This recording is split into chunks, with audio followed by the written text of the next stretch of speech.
The air in Ponder Rock, Montana Territory, was thick enough to chew. It was late spring, 1879, and the heat pressed down like a physical weight, smelling of hot iron, stale whiskey, and the sharp alkali bite of the endless red dust.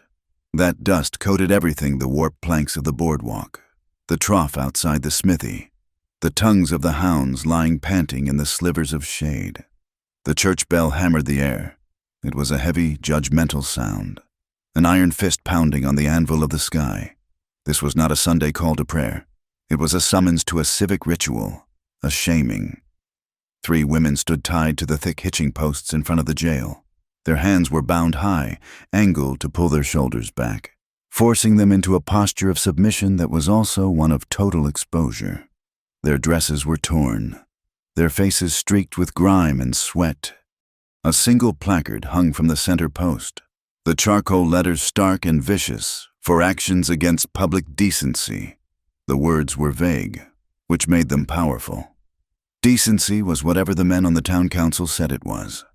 And today, it demanded this.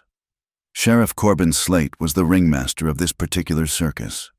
He rode his black gelding in a slow, tight circle around the women. The horse was immaculate, a shining creature of muscle and polish. The saddle was heavy with tooled leather and polished silver conchos, an obscene display of wealth in a town built on grit. Slate himself was groomed, his mustache waxed to sharp points, his badge glinting like a new gold coin. He moved with the predatory grace of a man who had never been told no, a man who had never known doubt. The law, in Ponder Rock, was not an abstract concept. It was the shape of Corbin Slate's shadow. He stopped the horse and let the silence stretch, savoring the humidity of the crowd's anticipation. He was a man who fed on the fear of others. They had all come. The miners, faces still streaked with grime, leaned against the assayer's office. The ranchers, smelling of horse and distance, stood with arms crossed. The merchants, in their sweat-stained shirts, wiped their brows, and the women of the town clustered near the dry goods store, their faces pinched, a terrible mix of pity and sharp self-righteousness. They clicked their tongues, but they did not look away. At the far edge of the gathering, where the square dissolved back into the main dusty road, Gideon Park stood still. He was a man made of stillness, a figure carved from the muted landscape. His hat was sun-bleached and frayed, the brim pulled low. His coat, a faded canvas brown, had seen too many seasons and too many repairs. He was not there for the spectacle. He had come for flour, lamp oil, and 3 sticks of peppermint candy for the girls. But Ponder Rock and Sheriff Slate demanded participation. Clutching his hands were his daughters, Annie and Elsie, 6 years old, pale braid and pale braid, identical as 2 fresh coins. They were his whole world. The 2 small, breathing reasons he kept his head down and his mouth shut. They gripped their papa's fingers, their small bodies rigid, watching the 3 women. Elsie's eyes were fixed on the weeping woman, her own bottom lip trembling in sympathetic terror. Annie, ever watchful, studied the 3rd woman, the first prisoner, a young woman with straw-colored hair who worked at the saloon, was weeping openly, her shoulders shaking in great, gulping sobs. The second, an older laundress whose husband had run off, just stared at the dust, her face a mask of numb shame. The 3rd was Maris Calder. She was new to the territory, a rumor of a woman who kept to herself and read books. That was, perhaps, her primary offense. Her dark hair was coming loose, sticking to the sweat on her neck, but her head was high. She met the gaze of the crowd not with defiance, but with a chilling lack of fear. She simply saw them. When a group of boys near the saloon steps, emboldened by the sheriff's theater, began to toss small pebbles, she watched one skid off the post near her head. Her eyes didn't flinch. They were the color of forged steel, clear and absolute. They held no plea. "Ponder Rock," Slate's voice boomed. Oily and practiced, he had the cadence of a preacher. "You see here what happens when the moral fabric is torn? You see the rot that seeks to undermine our foundations?" A few nervous amens sounded, mostly from the merchants. Slate's gaze swept the crowd, passing over the faces, and landed, deliberately, on Gideon Park. The sheriff's lips curled into a smile that held no warmth. It was a smile of utility. He knew Gideon, knew his quiet stubbornness, knew his solitude, knew the burden of the two motherless girls. He urged his horse forward, parting the crowd, stopping directly in front of Gideon. The silence was now total. Even the weeping prisoner choked back her sobs. "Gideon Park," Slate announced, as if presenting a prize. "A man alone, a man struggling. The town sees your struggle. Park, a man trying to raise two little girls without a woman's hand. A thankless, unnatural task." Gideon's shoulders tensed at the word unnatural. His grip tightened on his daughter's hands. "The good book says it ain't right for a man to be alone," Slate continued, playing to his audience. "And these women," he gestured back to the posts with a flick of his glove, "have broken our trust. They have forfeited their place. They require guidance, a firm hand, a home to contain them." He leaned down from his saddle, the leather creaking, projecting his voice so all could hear. "So, we offer a solution, a mercy." He pointed a gloved finger at the three women. "Today you choose, Park. Choose any woman you want." The air cracked. The coarse laughter from the saloon was sharper this time, brittle and cruel. This was better than a hanging. This was comedy. Several of the town women gasped, covering their mouths, the judgment in their eyes turning to scandalized excitement. "Choose one," Slate repeated, louder. "Call it a wedding. Call it mercy. Take one off our hands. Give her your name, and her sin is absolved by the bonds of matrimony." What was their sin? "Sheriff," the voice cut through the laughter. It was Gideon. He had not shouted. He had simply spoken. The square went dead silent. Slate's smile froze. He had not expected the statue to speak. He turned his horse slowly, a predator reevaluating its prey.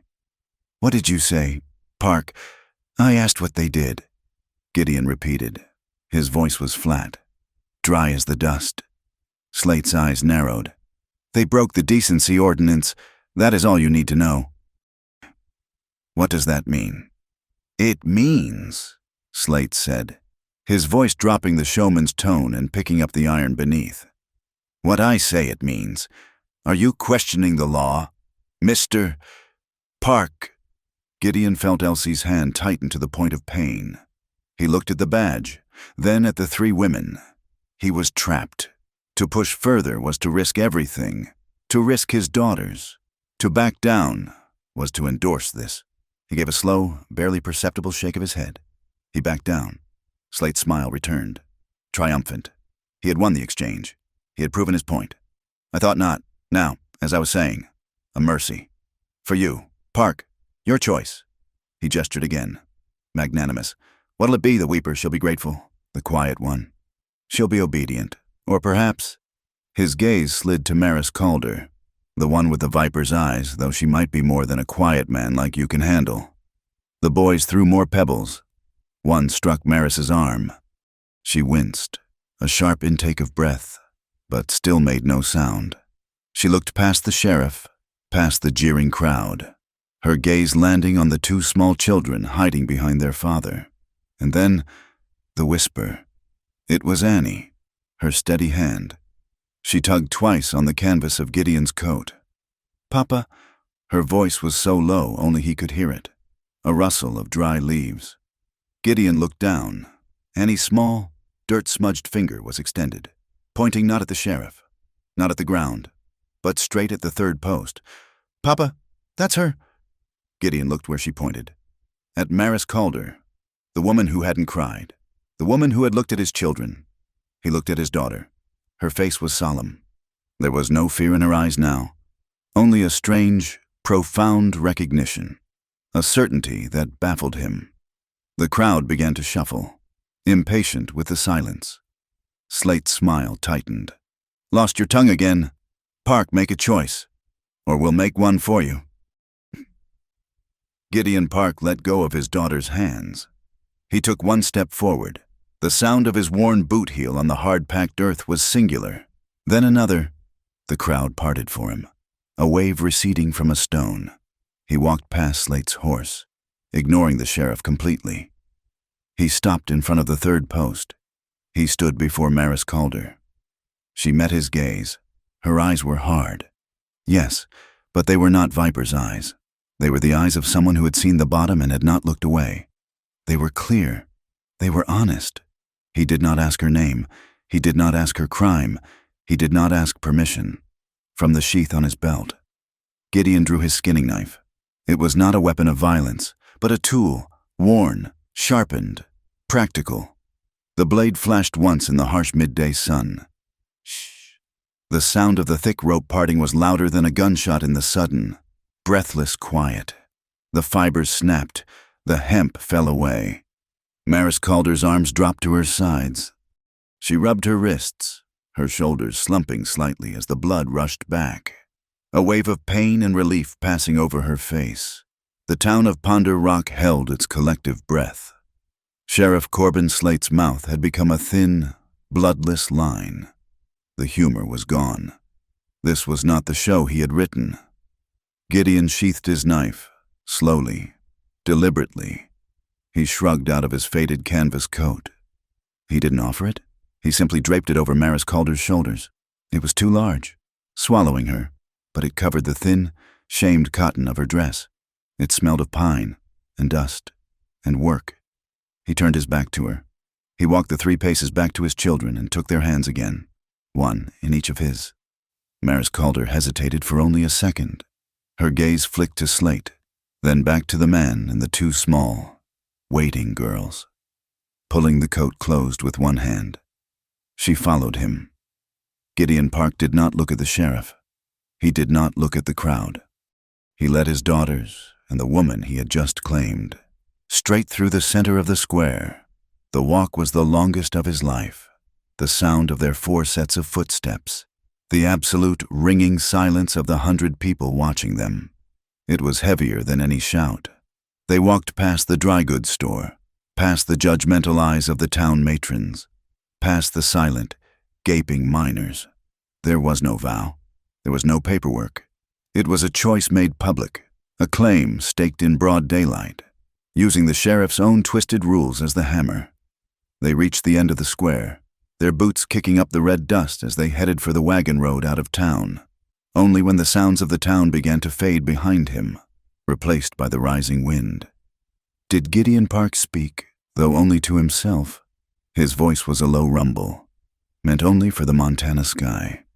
If he was forced to choose, he thought, between eyes that looked straight through the world, no matter the cost, and a shiny badge that hid every rotten secret in town, he would choose the eyes every single time. The road to the Park homestead was not a road. It was a suggestion. 2 faint ruts in the vast, stubborn landscape of rock and sage. It climbed for miles, away from the small artery of the river and up into the high benchlands, a place of sweeping wind and profound, crushing silence. Gideon had retrieved his wagon from the livery, the flour and oil and candy already loaded. He put Annie and Elsie in the wagon bed, their small faces pale, their eyes wide and unblinking. He said nothing, simply motioned for Maris to take the gray mare he'd had tethered. She mounted in a single, fluid motion, gathering the reins in her bruised hands. The heavy canvas coat he had given her fell over the horse's rump, a flag of protection, or perhaps possession. They moved for nearly 2 hours. The only sounds were the creak of the wagon's axles, the steady, plodding thud of the draft horses, and the mare's lighter steps. The sun was a hammer. Maris could feel the skin on her face tightening. The dust, churned up by the wagon, coated her, settling in her hair, her eyelashes, the back of her throat. It was a gritty, constant presence. She kept her eyes on the space between the gray's ears. She did not look back at the town, a small scar in the valley below. She did not look at Gideon, who walked beside the wagon, his hand near the brake, his shoulders set against the world. She focused on the pain in her wrists. The hemp had rubbed them raw. The right one, where she had strained against the post, was bleeding sluggishly. The blood dried almost instantly in the heat, cracking and pulling.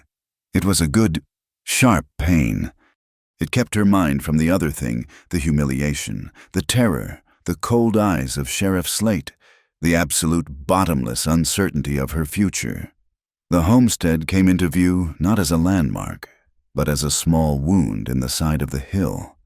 It was a sod-roofed cabin, built low to cheat the wind, a sturdy-looking barn, its wood silvered by time, and a series of corrals. It was a place of work, not comfort. There was no garden, no porch swing, no sign of a woman's touch. It was a place of singular, masculine survival. Gideon brought the wagon to a halt by the cabin. He lifted the girls down, one by one. They did not run to the house. They stood by the wagon wheel, watching him, waiting. He unhitched the mare, his movements economical, wasting nothing. He handed the reins to Maris. "Barn, water, feed, over there," he said. His voice was rough from disuse. He pointed. She nodded, her throat too dry to speak. She led the mare into the dim, cool barn, the smell of hay and old leather washing over her. She found the pump, the trough, the feed bin. Her hands shook as she worked, a delayed reaction to the day, when the horse was tended. She stood for a long moment, leaning her forehead against the mare's warm, solid neck, just breathing. When she emerged, Gideon was gone. The girls, too. The cabin door was closed. She stood in the yard, a solitary figure in a coat not her own, belonging nowhere. Then, the door opened a crack. Gideon emerged, but only for a second. He placed a tin plate, a tin cup, and a wooden fork on the doorstep of a separate room, a small lean-to built against the east side of the cabin. He looked at her once, his eyes impossible to read. Then he went back inside. The door shut. The bar dropped into place. She approached the lean-to. The door was unlocked. Inside was a cot, a small, cracked wash basin, and a single high window. It was a storage room, perhaps, or a bunk for a hired hand he did not have. It was clean. The plate held 2 thick slices of cornbread and a mound of cold beans. The cup was water. He had not knocked. He had not spoken to her. He had not asked if she would stay, or for how long. He had simply provided. It was the same gesture as the coat. Practical, impersonal. She sat on the cot and ate with her fingers, too hungry to care. The beans were salty, the cornbread coarse, the water metallic and cold. It was the best meal of her life. She drank every drop, ate every crumb. She did not weep. She was too tired, too hollowed out. She lay down on the cot, still in his coat, and was asleep before the sun had finished its long, slow burn across the horizon. She woke to silence, a different kind of silence from the day before. This was not the heavy, anxious quiet of a crowd. It was the vast, empty quiet of the high country, layered with small, distant sounds, the lowing of a cow, the cluck of a hen, the whisper of wind moving through dry grass. She sat up. Her body ached. She went to the basin and poured a little water from the pitcher that sat beside it. She washed her face, hissing as the water hit the raw skin of her wrists. She looked out the small window. Annie and Elsie were sitting in the dust by the side of the barn. They were not playing. They were working. Each held a handful of long, tough grasses, and they were weaving them, their small fingers moving with intense, quiet concentration. They were making small, intricate braids, circles, tiny figures. They did not speak to each other. They just wove, as if this was their only chore, their only defense.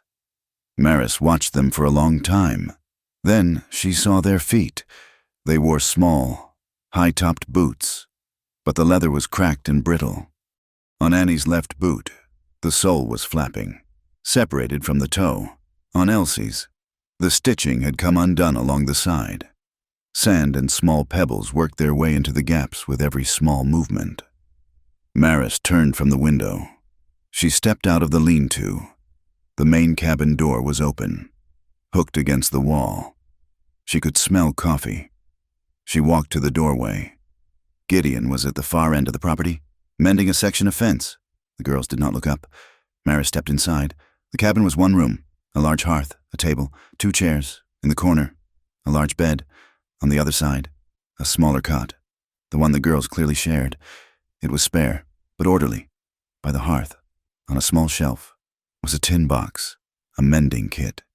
She picked it up and sat at the table, the kitchen to her back. She opened the box. Thick linen thread, a chunk of dark wax, 2 heavy awls, and 3 sturdy needles. She took the smallest needle. She threaded it. Her hands were unsteady.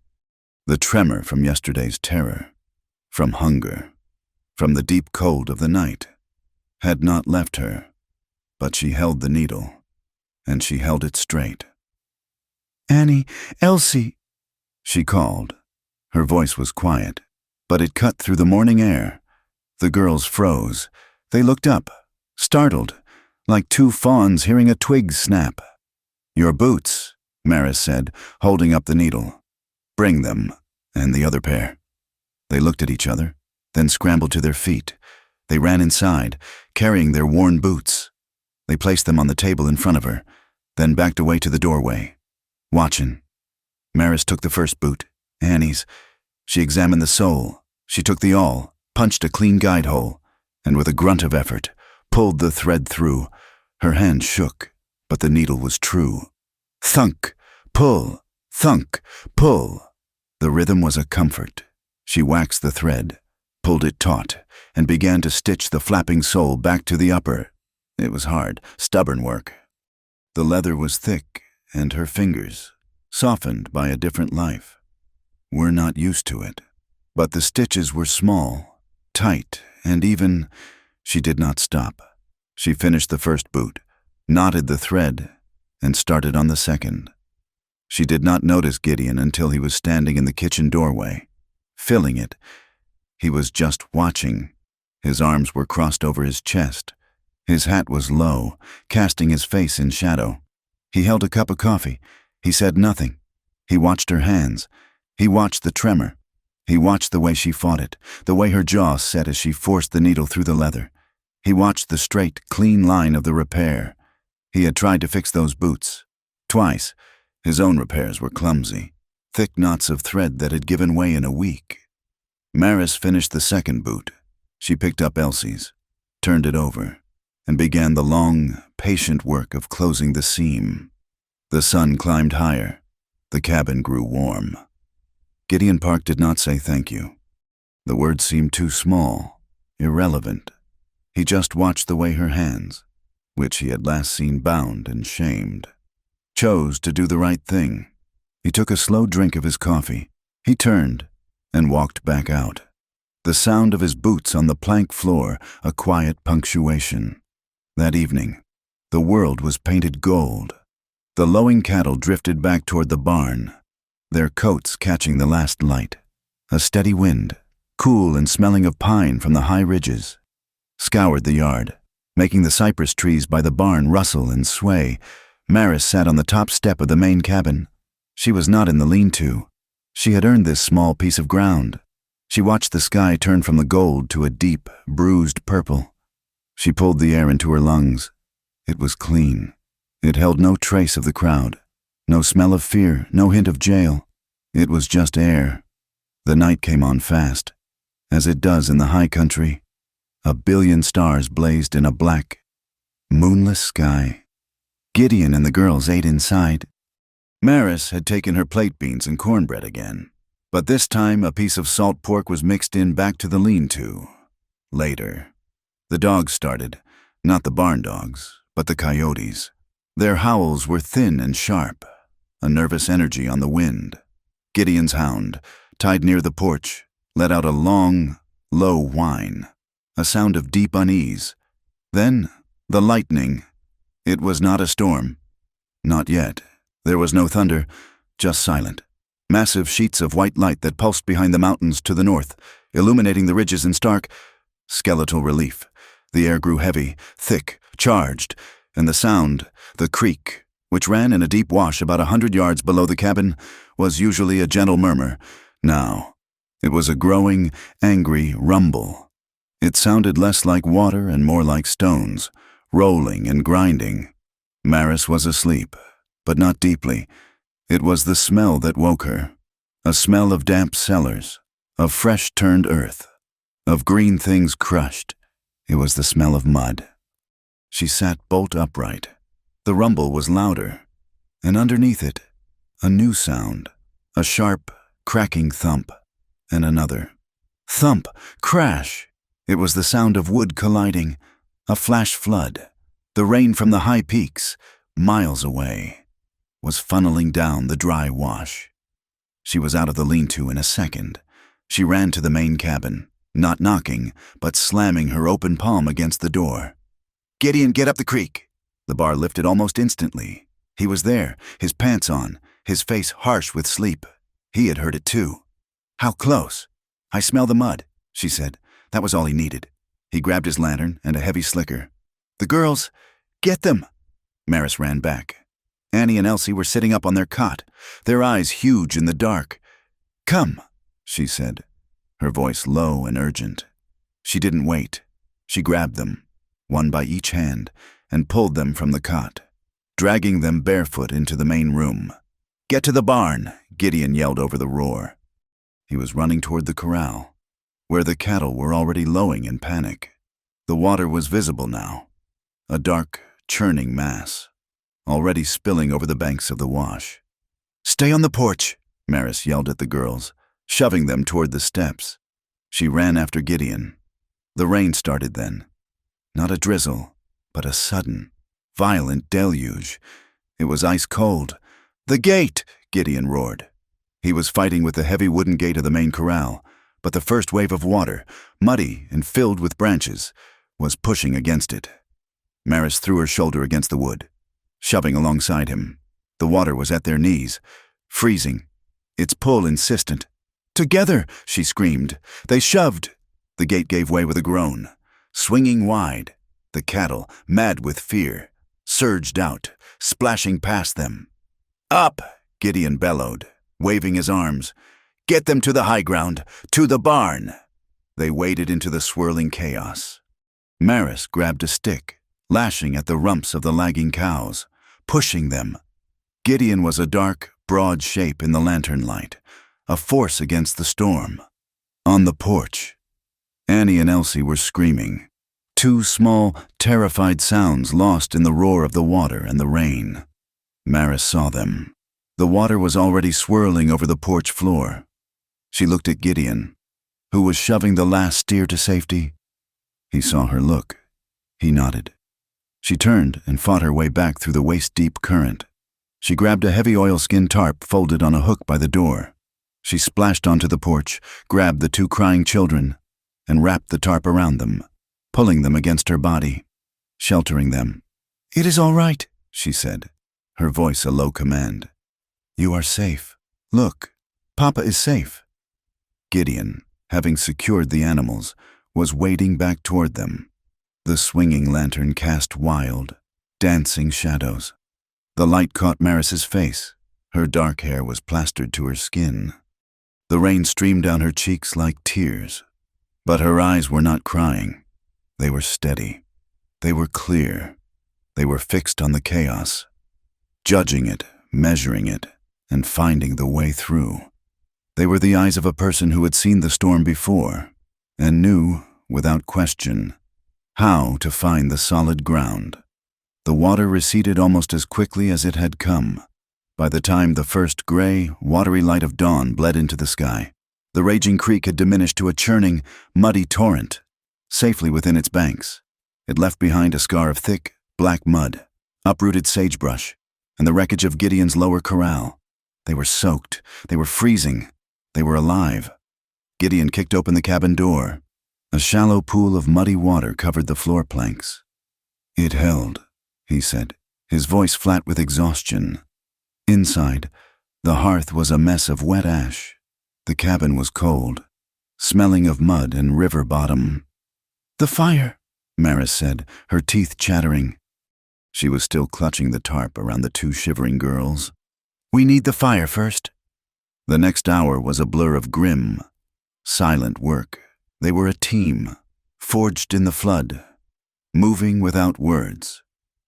Gideon smashed a dry crate for kindling, using his knife to shave dry wood from the center of the larger logs.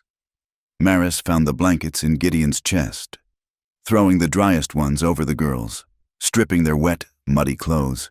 She rubbed their small, cold limbs, forcing the blood to move. Finally, the fire caught. A weak flicker. Then, a hungry roar.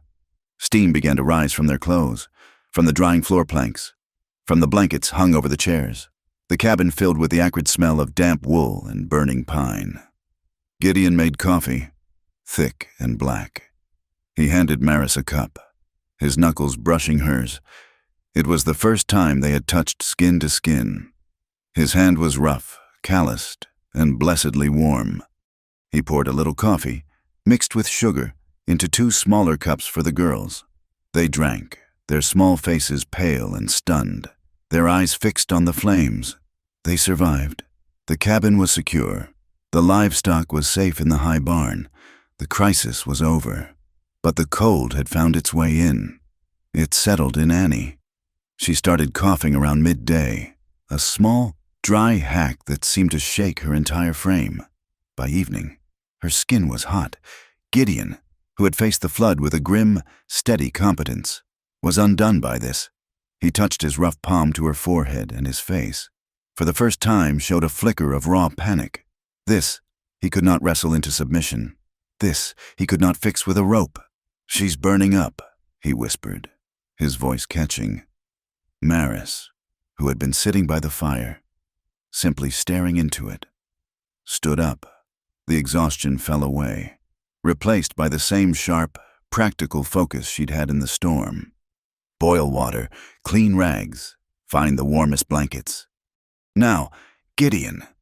He did not question her. He moved. For the rest of the night, Maris sat by the small cot. She bathed Annie's face. She forced sips of water between her cracked lips. Elsie, terrified, crawled onto Gideon's lap by the fire, hiding her face in his chest. The fever peaked just before dawn. Annie began to toss, her small hands picking at the blanket. She was no longer in the cabin. She was somewhere else. "Papa," she whimpered, her voice thin and reedy. "Papa, it's so cold." "I know, sweet," Gideon murmured, leaning over her. "I know, the blanket's on you." "No," she cried, a small, terrified gasp. "The smoke, it's in my eyes, the smoke." Gideon looked at Maris, confused. "She's dreaming of the flood, but there was no smoke." "Hush, Annie," Maris said softly, wringing out the rag. "It was just rain. The water is gone." But Annie thrashed, pushing the blanket away. "The pine smoke, it's too cold. The tree is falling. It's falling on us, so cold." Maris froze. Her hand, reaching to soothe the girl, stopped. The sound of the crackling fire in the hearth seemed to recede, replaced by a high, thin screaming. Pine smoke, cold, a falling tree. The words did not belong here. They did not belong to the muddy, rain-soaked plains of Ponder Rock. They belonged to the high passes. They belonged to a different night. The cabin walls dissolved around her. She was no longer in a warm, firelit room. She was in the open, and the air was not wet. It was frozen. It was a solid wall of ice and wind that took the breath and stung the skin. Red Willow Pass, a year ago. It was late, too late in the season, but the wagon train was pushing for the mining camps before the real snows hit. She was with them, hired as a teacher for the camp. The sky had been a clear, brilliant blue, and then, in an hour, it had turned to a churning, leaden gray. The blizzard had hit them not like weather, but like an avalanche. She remembered the sound of the wind, a noise so loud it seemed to come from inside her own head. She remembered the crack of the wagon axle, a sound like a gunshot, the lurch, the splintering of wood, the terrible, high-pitched screaming of the horses. She had been thrown clear into a snowdrift that was deeper than she was tall. When she clawed her way out, the world was gone, replaced by a screaming vortex of white chaos. One wagon was overturned. Another was smashed against a line of massive pines. One of the trees, struck by lightning in the sudden storm, or perhaps ignited by their own scattered campfire, was burning. It was a terrifying sight, a pillar of green wood and ice, wreathed in flame, hissing and popping, throwing off a thick, acrid smoke that the wind immediately slammed back to earth. Pine smoke. Then she heard it, underneath the wind, A thin, terrified wail. She crawled, her hands sinking into the snow, her face raw. Near the wreckage of the second wagon, under a torn piece of canvas, she found them. 2 of them. So small. Not infants, but not yet walking steady. Maybe 2 years old. Pale hair, wide blue eyes. They were alone. Their parents, their wagon, their names all swallowed by the storm. They were wrapped in a single, thin blanket. A threadbare thing of mismatched patches and old calico. They were already blue with cold. She knew she could not carry them. She could barely stand. To move was to die. So she crawled into the deep drift beside the wreckage. Using the overturned wagon as a windbreak, she pulled the 2 small, freezing bodies against her own. She wrapped her coat, her shawl, the thin, patched blanket, around all 3 of them. A desperate, living knot against the ice. They were crying, a sound of pure, animal terror. She was crying too. She was going to die. They were all going to die. She had to do something. She had to make a sound that was not the wind, so she hummed. It was not a song. It was a simple, wordless tune from her own childhood. A melody her mother used to hum while hanging laundry. 5 notes, up and down. A simple, repetitive sound. She hummed it over and over, her lips cracking, the sound freezing in her throat. She rubbed their small backs, their icy feet, forcing her own fading warmth into them.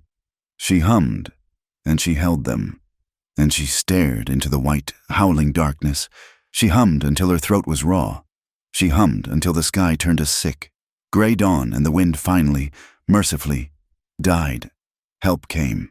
Men from a wagon train that had weathered the storm just down the pass. They found her. She remembered being lifted, her limbs wooden and unresponsive. She remembered her first, cracked words, "The children."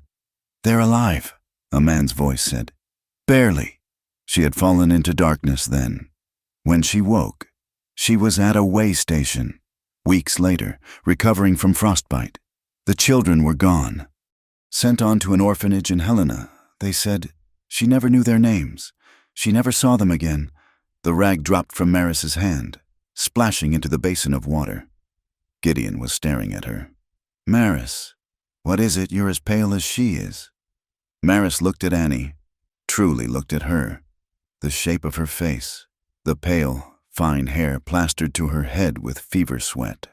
She turned, her heart a cold stone in her chest, and looked at Elsie, who was watching her, wide-eyed, from Gideon's lap.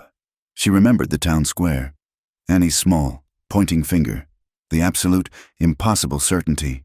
"Papa, that's her hand," shaking so hard she could barely control it, reached out. She did not touch the feverish girl. She laid her palm gently, reverently, on Elsie's cool forehead. "We met," Maris whispered, the words tearing from her throat. "We met, before this, before we had names for each other." Gideon went rigid. His arms tightened around Elsie so hard the girl grunted. What did you just say?" "Red Willow Pass," Maris said, the words unlocking the memory completely. "A year ago, the blizzard, the overturned wagon, the burning pine." Gideon stumbled back a step, as if he had been struck. His hand fumbled for the back of the chair, gripping it. The creek. North of the pass. I was tracking a cat. I found them." His voice was a choked whisper. "I just found them. By the frozen creek. No tracks. No one. Just them. Wrapped in a tattered, patched quilt. I was there." Maris breathed, the truth of it landing on her with the weight of a mountain. "I held them. I hummed to them. I kept them warm. When they took me, I thought they had. I never knew. I never knew," Gideon echoed, his voice hollow. He had lived with the mystery for a year. The 2 small, silent children who had appeared in his life as if dropped from the sky. No papers, no names, nothing. I called them Annie and Elsie, after my grandmother's sisters. He stared at his daughters, but he was seeing them for the first time. They were not just his, they were survivors. They were a story that had begun long before him. On the cot, Annie whimpered again, her eyes fluttering. Elsie, who had been watching Maris's face, slipped from Gideon's lap. She padded across the cold floor. She did not hug Maris. She just stood beside her chair and leaned her small head against Maris's knee, as if anchoring herself. They were all watching her. Annie, through the haze of fever. Elsie, with her quiet intensity. Gideon, with a look of stunned, terrified awe. They were waiting. Maris parted her dry lips. She began to hum. It was the melody, the 5 simple notes, up and down. The sound that had fought the blizzard. The cabin went utterly, profoundly silent. It was not magic. It was memory, deeper than words, deeper than thought. On the cot, Annie's small, thrashing body went still. Her breathing was still ragged, still hot, but the fight went out of her. Her eyelids fluttered, and she sank into the first real, healing sleep she'd had all night. And Elsie, her head pressed against Maris's leg, let out a long, slow breath, a sound of absolute, final release. Gideon Park watched it all. He watched these 2 children, his children, whom he loved with a fierce, breaking silence, respond to this woman in a way they had never responded to anyone, not with need, not with fear, but with a deep, cellular recognition. He turned, his movement stiff, and went to the hearth. He picked up a log of cured pine. He took his knife, the same one that had cut her free, and began to shave thin, perfect curls of kindling from it. The sound of the blade, a soft scritch, scritch, scritch, joined the sound of the humming. He tossed the shavings into the fire. A bright shower of sparks spiraled up the chimney, lacing the darkness. Outside, the rain had finally stopped. The only sound was the steady drip, drip, drip of water from the eaves. The flood was over. The fever had broken. Gideon stared at the flames, his profile etched by the orange light. "Sometimes," he said, his voice low and rough, "home is something you build, and then forget you built. It just waits for you." Maris stopped humming. Elsie was asleep at her feet. Annie was breathing deeply, the past and the present, the blizzard and the flood, the memory and the reality. They clicked into place, locking shut with the solid, final sound of a heavy wooden bar dropping into its brace. From that moment, Maris Calder was no longer the stranger Gideon had claimed. She was no longer the woman from the post or the survivor of the storm. She was the reason. She was the answer to the mystery he had carried for a year. She was the story.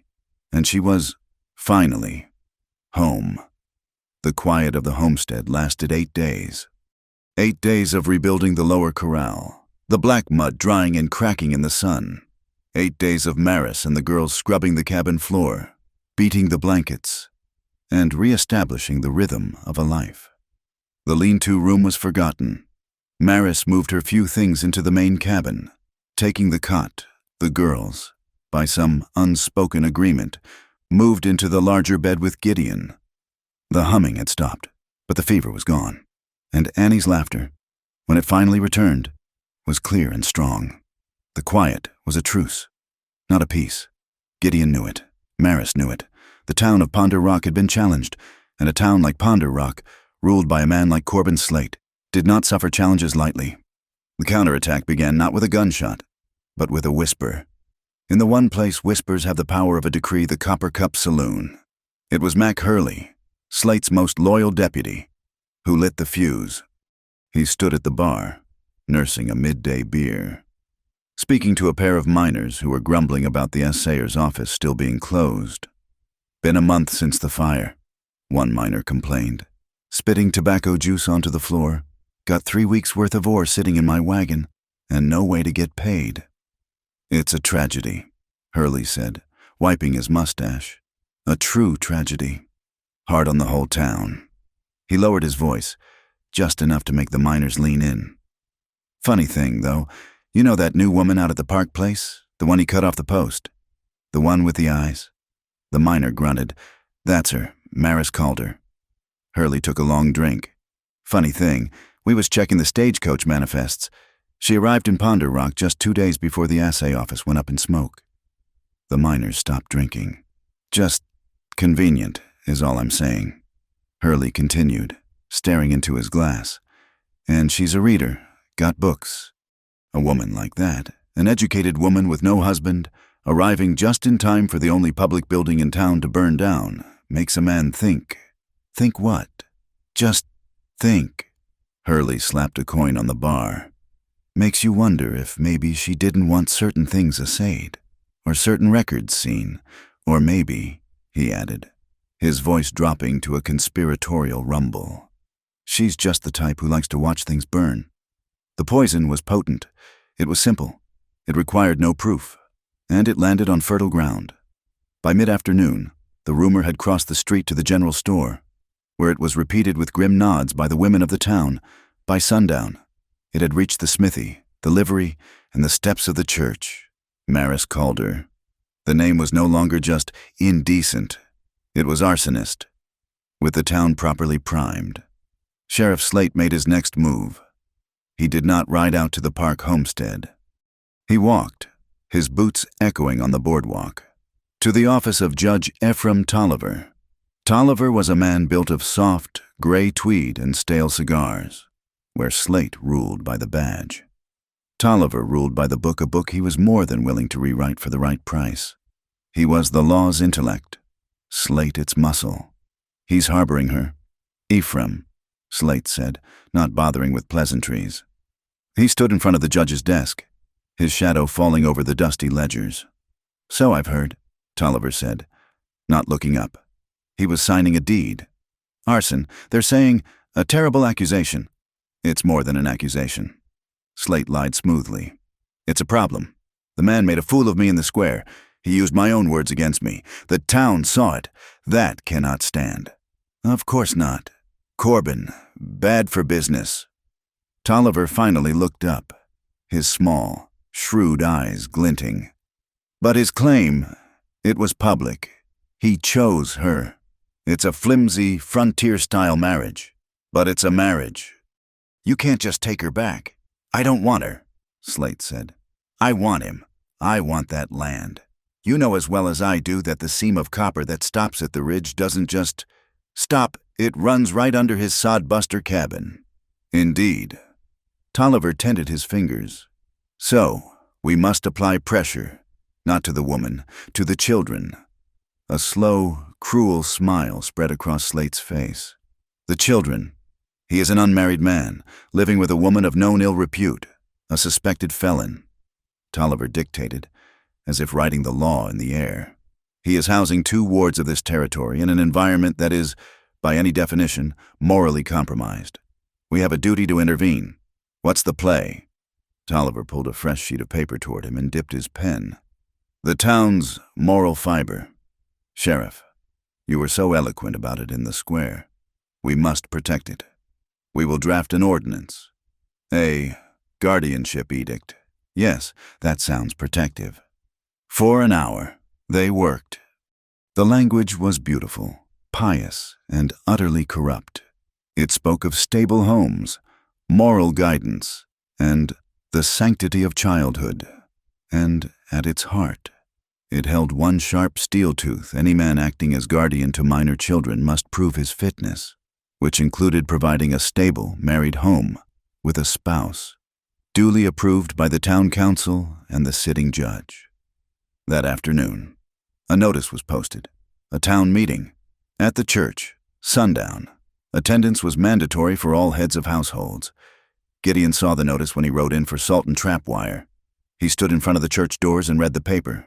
He read it 3 times. He did not react. He bought his salt, his wire, and 3 sticks of peppermint candy, and rode the long miles home.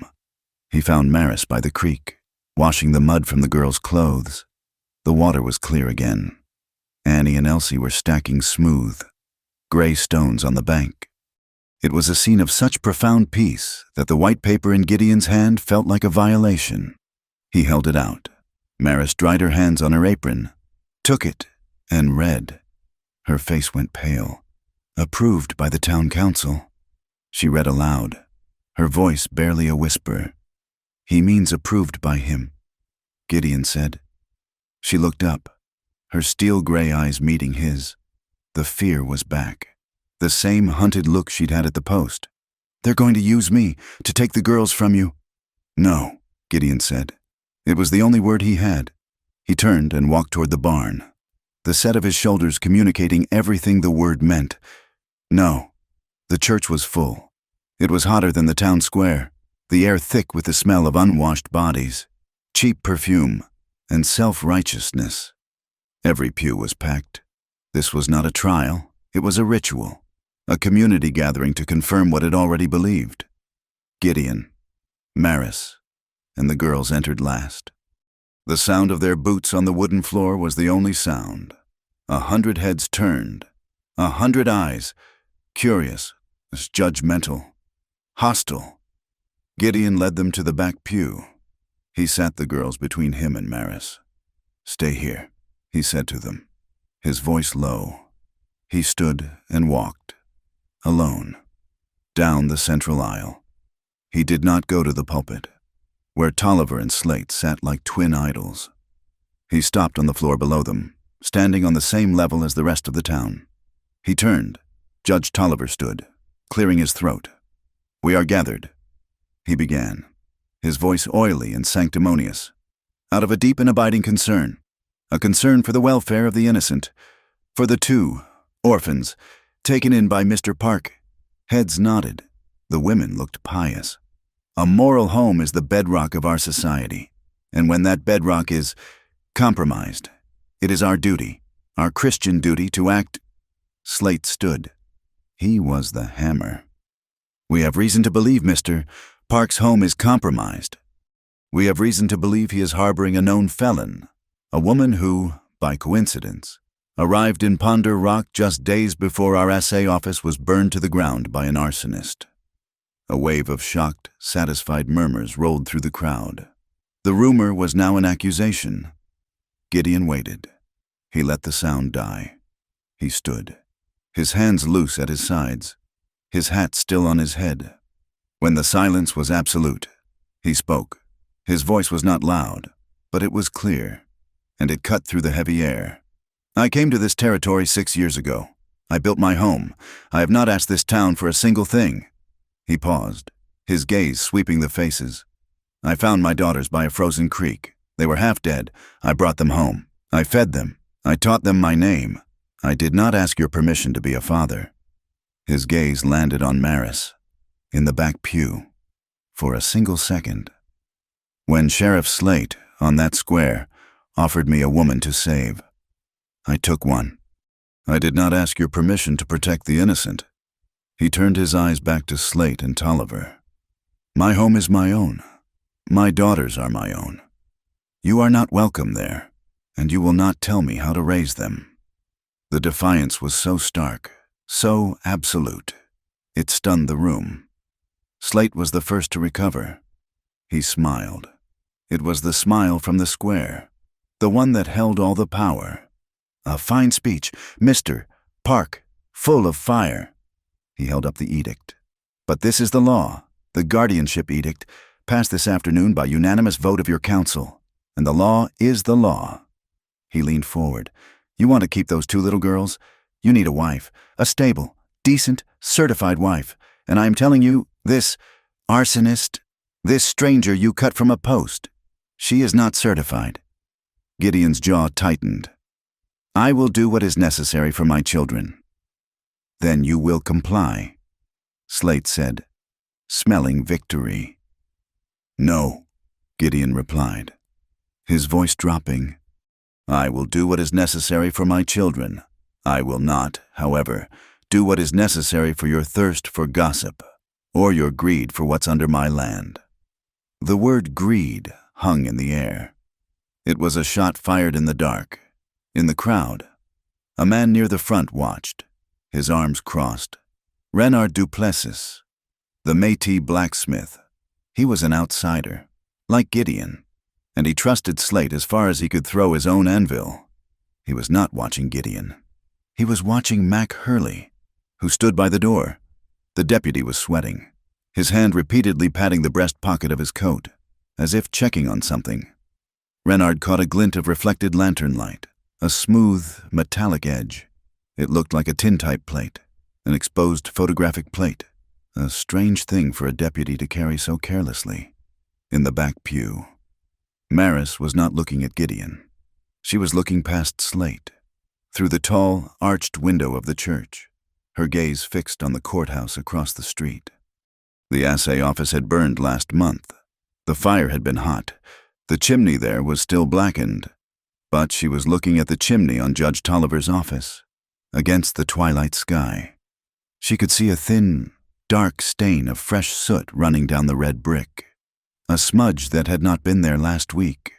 A new fire, a different fire, a fire of paper. 3 days, Slate's voice boomed, pulling her back.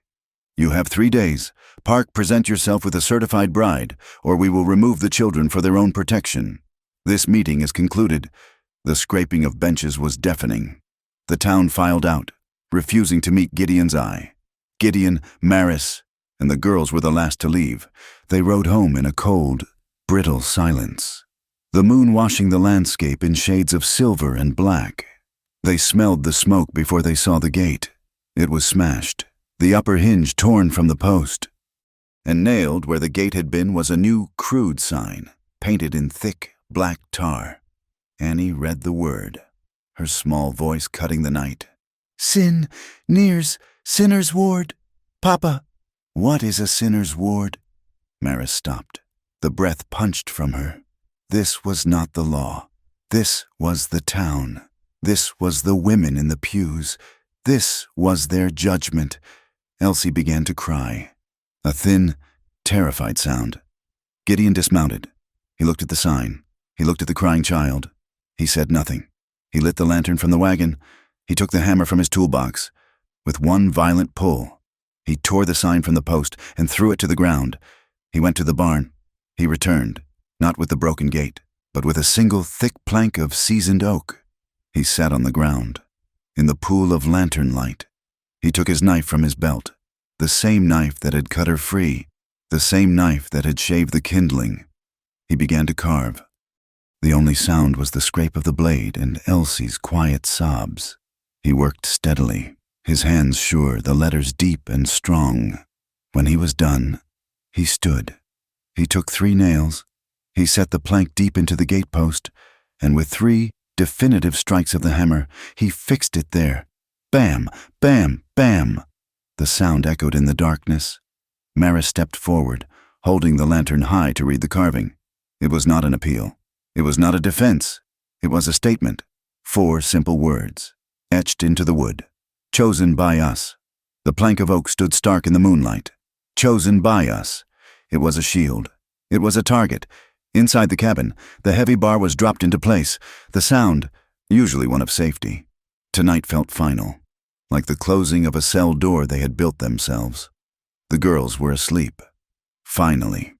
Exhausted by the fear and the ride. They lay tangled together in the big bed, their small forms a landscape of shallow breaths and peace. A soft rain began to fall, a gentle hush, hush, hush on the sod roof. It was a relief, washing away the smell of tar, blurring the hard edges of the night. The only light came from the low fire and a single oil lamp, which cast a trembling, golden circle on the table. Gideon stood by the hearth. He had not taken off his coat, still damp from the ride. He stared into the flames, but Maris knew he was not seeing the fire. He was seeing the church, the smug face of Tolliver, the 3-day deadline. He was seeing the tar-painted sign. He was a man trapped, and he had just used his last act of defiance to nail the trap shut around all of them. He turned, his movement stiff, and went to the basin by the door. He poured water, the sound loud in the quiet room. He began to scrub at his hands, trying to get the last of the tar off. Then he stopped, his shoulders slumping. He was looking at his forearm, where mud and grime from resetting the gatepost was caked thick. He just stopped, a man at the end of his strength. Maris had been watching. She said nothing. She went to the hearth, lifted the heavy iron kettle, and poured hot water into the basin, the steam rising in a cloud. She found the clean rag, the one she had set aside for the girls. She walked to him. He looked up, his eyes dark, unreadable. "You'll catch a chill," she said, her voice low. She nodded at his wet coat. He did not move. He seemed incapable of it. "Let me," she said. It was not a question. She took the rag, dipped it in the hot water, and wrung it out. She gently took his arm by the elbow. It was heavy, rigid with tension. She placed her other hand on his shoulder, a silent message to relax. She began to wash the mud from his arm. It was a simple, practical act. The cabin was filled with the small sounds of it, the scrape of the rag on his rough skin, the drip of water back into the basin, the soft, steady rhythm of her breathing. The lamp illuminated her bent head, the curve of her neck, the concentration on her face. Gideon watched her. He watched the light catch the strands of her dark hair. He was close enough to smell the clean, rain-washed scent of her, mixed with the wood smoke from the fire. He felt her breath, warm and soft, ghost across his skin as she leaned in to scrub a stubborn patch near his wrist. The tension in his arm did not ease, but it changed. The rigid anger became a heavy, waiting stillness. She had to tell him. He had carved that sign for her. He had stood against the entire town for her. He deserved to know the full weight of the stone he had chosen to carry. "They are right," she whispered. The rag stopped moving. Gideon's head, which had been bowed, lifted. "What?" "In the church, what Slate said, they're right." She let go of his arm, her hands falling to her sides, the wet rag dripping on the floor. "I am the reason that assay office burned." Gideon's entire body went rigid. He did not pull away. He simply became stone. "You set that fire." His voice was flat, devoid of all emotion. "No." She looked up, and her eyes, those steel-gray eyes, met his. They were not hard now. They were filled with a terrible clarity. "I am the reason the fire had to be set." She took a step back, needing the space to tell it. "I was not always this. Before I came here, I was a teacher. Not in a fine brick schoolhouse, a field teacher. I followed the mining camps. I taught the children to read. Yes, but I also taught the men." Gideon just watched her, his face a mask in the dim light. "I taught them to read their contracts," she continued, her voice gaining a low, simmering anger. "I taught them arithmetic. I taught them how to measure, how to use a scale. I taught them to spot the difference between an honest debt to the company store and a line in a ledger designed to keep them slaves for life." She paced a single step, then turned back. "I was in the camp up at Red Willow. The men were pulling good copper, rich ore, but they were sinking deeper into debt every week. It made no sense. They asked me to look at the books. The company books were kept at the assay office, the one in Ponder Rock.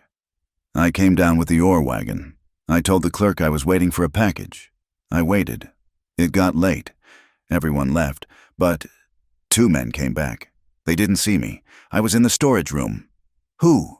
Gideon's voice was a single, harsh syllable. "Sheriff Slate and Judge Tolliver." The air in the cabin seemed to thin, to crackle. "Tolliver had the ledgers, the real ones. Slate had a set of weighted scales. They spent an hour. They weighed the ore from the Red Willow camp, recorded it in their book, and then they recorded a different number, almost half in the official town ledger that the company would see. They were skimming. Gideon, stealing half the wealth of that mountain before it ever had a name on it." "I saw them," she whispered, her voice breaking. "I saw them laugh. Tolliver made a joke about community taxes. I was trapped. I stayed hidden until they left. I knew what I had seen. I knew I was a dead woman." She was shaking now, the memory vivid. "I didn't go back to the camp. I couldn't. They would have found me. I came here, to Ponder Rock. I was going to hide, wait for the next stagecoach, and just disappear. But Slate saw me in the street. The day I arrived, he recognized me. He knew. The indecency charge," Gideon said, the pieces clicking into place. "It was a lie, a way to hold me, a way to discredit me. Who would believe a fallen woman over the sheriff and the judge? But they were nervous. I was here. I knew. They couldn't risk me talking. So, they burned it. They burned the office. Gideon finished, his voice hollow. To destroy the ledgers. The ones you saw. The ones they wrote in. Maris corrected. The proof. Silence descended. There was nothing left but the sound of the rain and the crackle of the fire. She had laid her entire, ruined life at his feet. Gideon looked down at his arm, still wet, half clean. He looked at her, standing there, shaking, but not crying. Her chin was high. She had confessed, not asked for pity. He moved. His hand, the one she had just been washing, came up. He did not grab her. He did not touch her face. He slowly, deliberately, laid the back of his hand against the side of hers. It was not a caress. It was an acknowledgement, a statement. His calloused, rough skin against her softer, trembling one. A quiet, steady pressure. A promise, laid right against her pulse. The shaking in her hands did not stop, but it quieted. She let out a breath she felt she'd been holding since Red Willow Pass. She leaned into the touch, a movement so small it was almost invisible. He took a step, closing the small space between them. She did not move back. He was so close now she could feel the damp chill coming off his coat. But beneath it, the solid, furnace-like warmth of his body. He was a wall, a shelter. He lifted his other hand. He did not touch her face or her hair. He laid it, open-palmed, on the center of her back, between her shoulder blades. It was a gesture of support, of ownership. His hand was heavy and warm and unbelievably firm. It said, "I am here. I am not moving." She let her head fall forward, resting her brow against his shoulder. It was a surrender, not to him, but to the exhaustion. She could smell the pine smoke from the fire, the damp wool of his shirt, the clean, metallic scent of the rain. The sounds of the world narrowed to the soft scritch of his canvas coat against her cotton dress, and the sound of his breathing. It was slow and deep. She found her own breath slowing to match it. For a long moment, they just stood there, anchored, two people in a storm, holding each other up. Finally, Maris tilted her head back, looking up at his face in the dim, golden light. Her eyes were clear.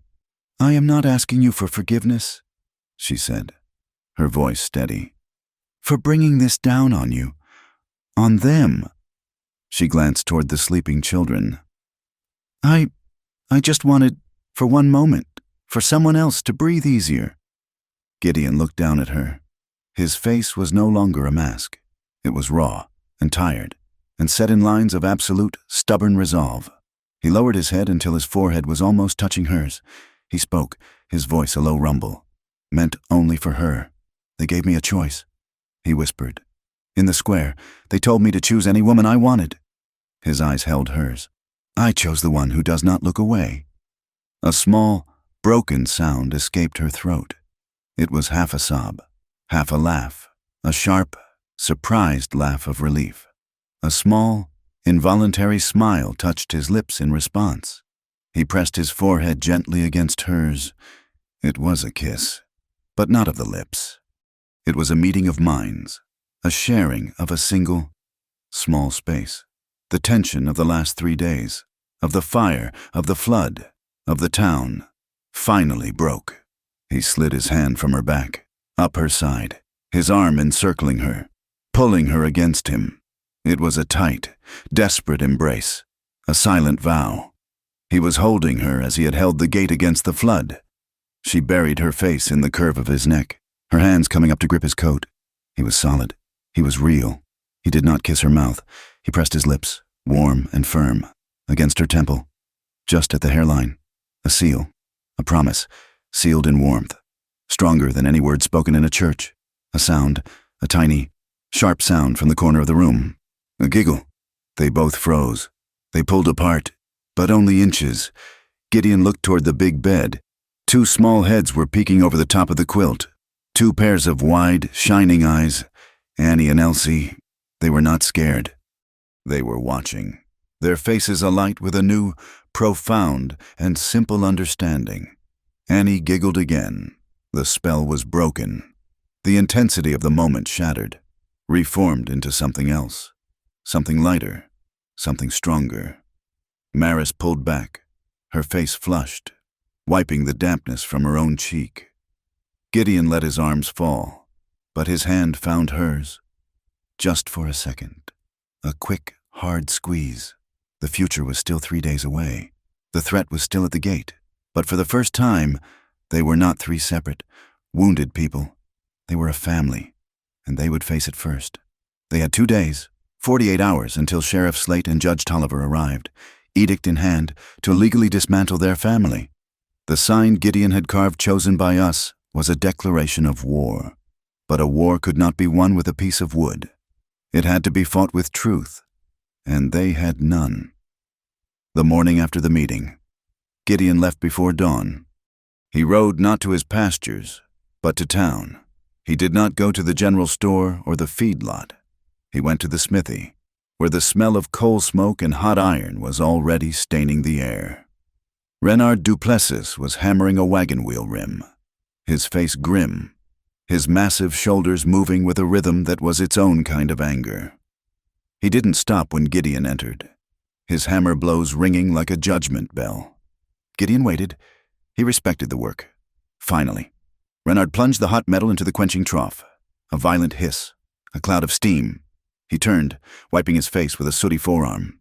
"They mean to do it," Renard said. It was not a question. "Yes, that edict, it's filth, but it's legal filth." Renard crossed his arms. "You can't fight it. Not by saying no," Gideon said, "but maybe by saying why." Renard's eyes narrowed. "Why what? Why are they so interested in my land? In those girls, why did the assay office really burn?" Slate said it was the woman. "Your woman." Slate lied. Gideon said, "You know it. I know it." He took a step closer. "In the church. You weren't watching me. You were watching Mac Hurley." Renard froze. He looked past Gideon, out the open smithy doors, checking the empty street.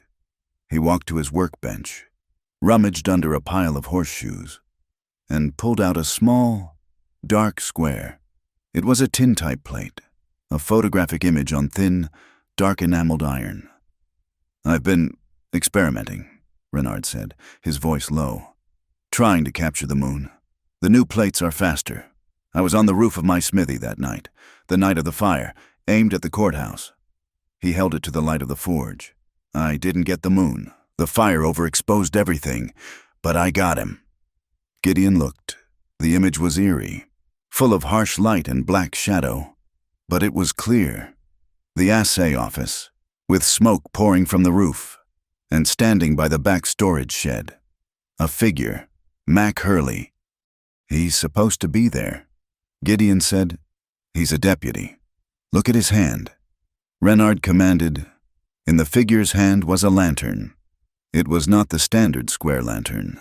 It had a long, curved snout, a heavy top. "A duck-billed railroad lantern," Renard said. "The kind the night watch uses. Heavy, protected from wind. Burns whale oil. There are only 2 of them in Ponder Rock, and both," he tapped the plate, "are locked in the sheriff's supply closet. I know. I repaired the hasp on one of them last fall." Gideon stared at the image. Hurley, at the scene, with a specific lantern from the sheriff's office. "This is it." "It's nothing," Renard said, his voice bitter. "It's a shadow. It proves he was there, which he'd admit. It doesn't prove he lit the match." He slipped the tintype back under the iron. "You need more." Gideon rode home. The image of the lantern burned into his mind. Maris was in the cabin, teaching the girls. She was using a charred stick on the back of a piece of scrap plank. She had drawn a bird. Annie was carefully writing BIRD. Gideon stood in the doorway. Maris, the fire, the night of the assay fire. She looked up, startled by the intensity in his voice. "What about it?" Renard saw Hurley, with a night watch lantern. "A duck-billed lantern," Maris said, her eyes widening. Gideon nodded. You know it. I remember the smell. Maris put the charcoal down. When I was hiding in the storage room, before Slate and Tolliver came in, I smelled pine, not pine wood, pine oil, turpentine. It was strong, an accelerant. Gideon said, Yes, and... She closed her eyes, forcing the memory. The barrel. In the corner. It was dark, but there was a stencil on it. I saw it when the clerk lit a lamp. I remember thinking it was strange. She looked at Gideon. It was... R.S. Gideon was back at the smithy in an hour. Renard said. He spat. Royal Slate. It's the private mark he has stenciled on all his imported goods. The ones that come in on the supply wagon and never get logged at the general store. The ones he doesn't pay freight on. He has a private warehouse behind the livery. Full of it. Oil, whiskey, hardware, all stamped RSAs. So Hurley set the fire, Gideon said, the chain locking. Using oil from Slate's own warehouse. It's still not enough, Renard insisted. It's your word, and her word, against the sheriff. We're missing a link. Why burn it just to hide the theft you told her about? It's too big, too public. There's a piece we don't have. The telegraph office. Maris said that evening. She and Gideon were sitting at the table. The sleeping girls a silent presence in the room. The fire. It wasn't just a fire. It was an event. They would have had to report it. To Helena, to the mining company. Ruthie Bell. Gideon said. He had seen her in the church. A thin, quiet woman who seemed to blend into the wallpaper. She had looked terrified. The next morning, it was Maris who went to town. She left Gideon with the girls. She walked into the telegraph office, the bell over the door tinkling. Ruthie Bell nearly jumped out of her skin.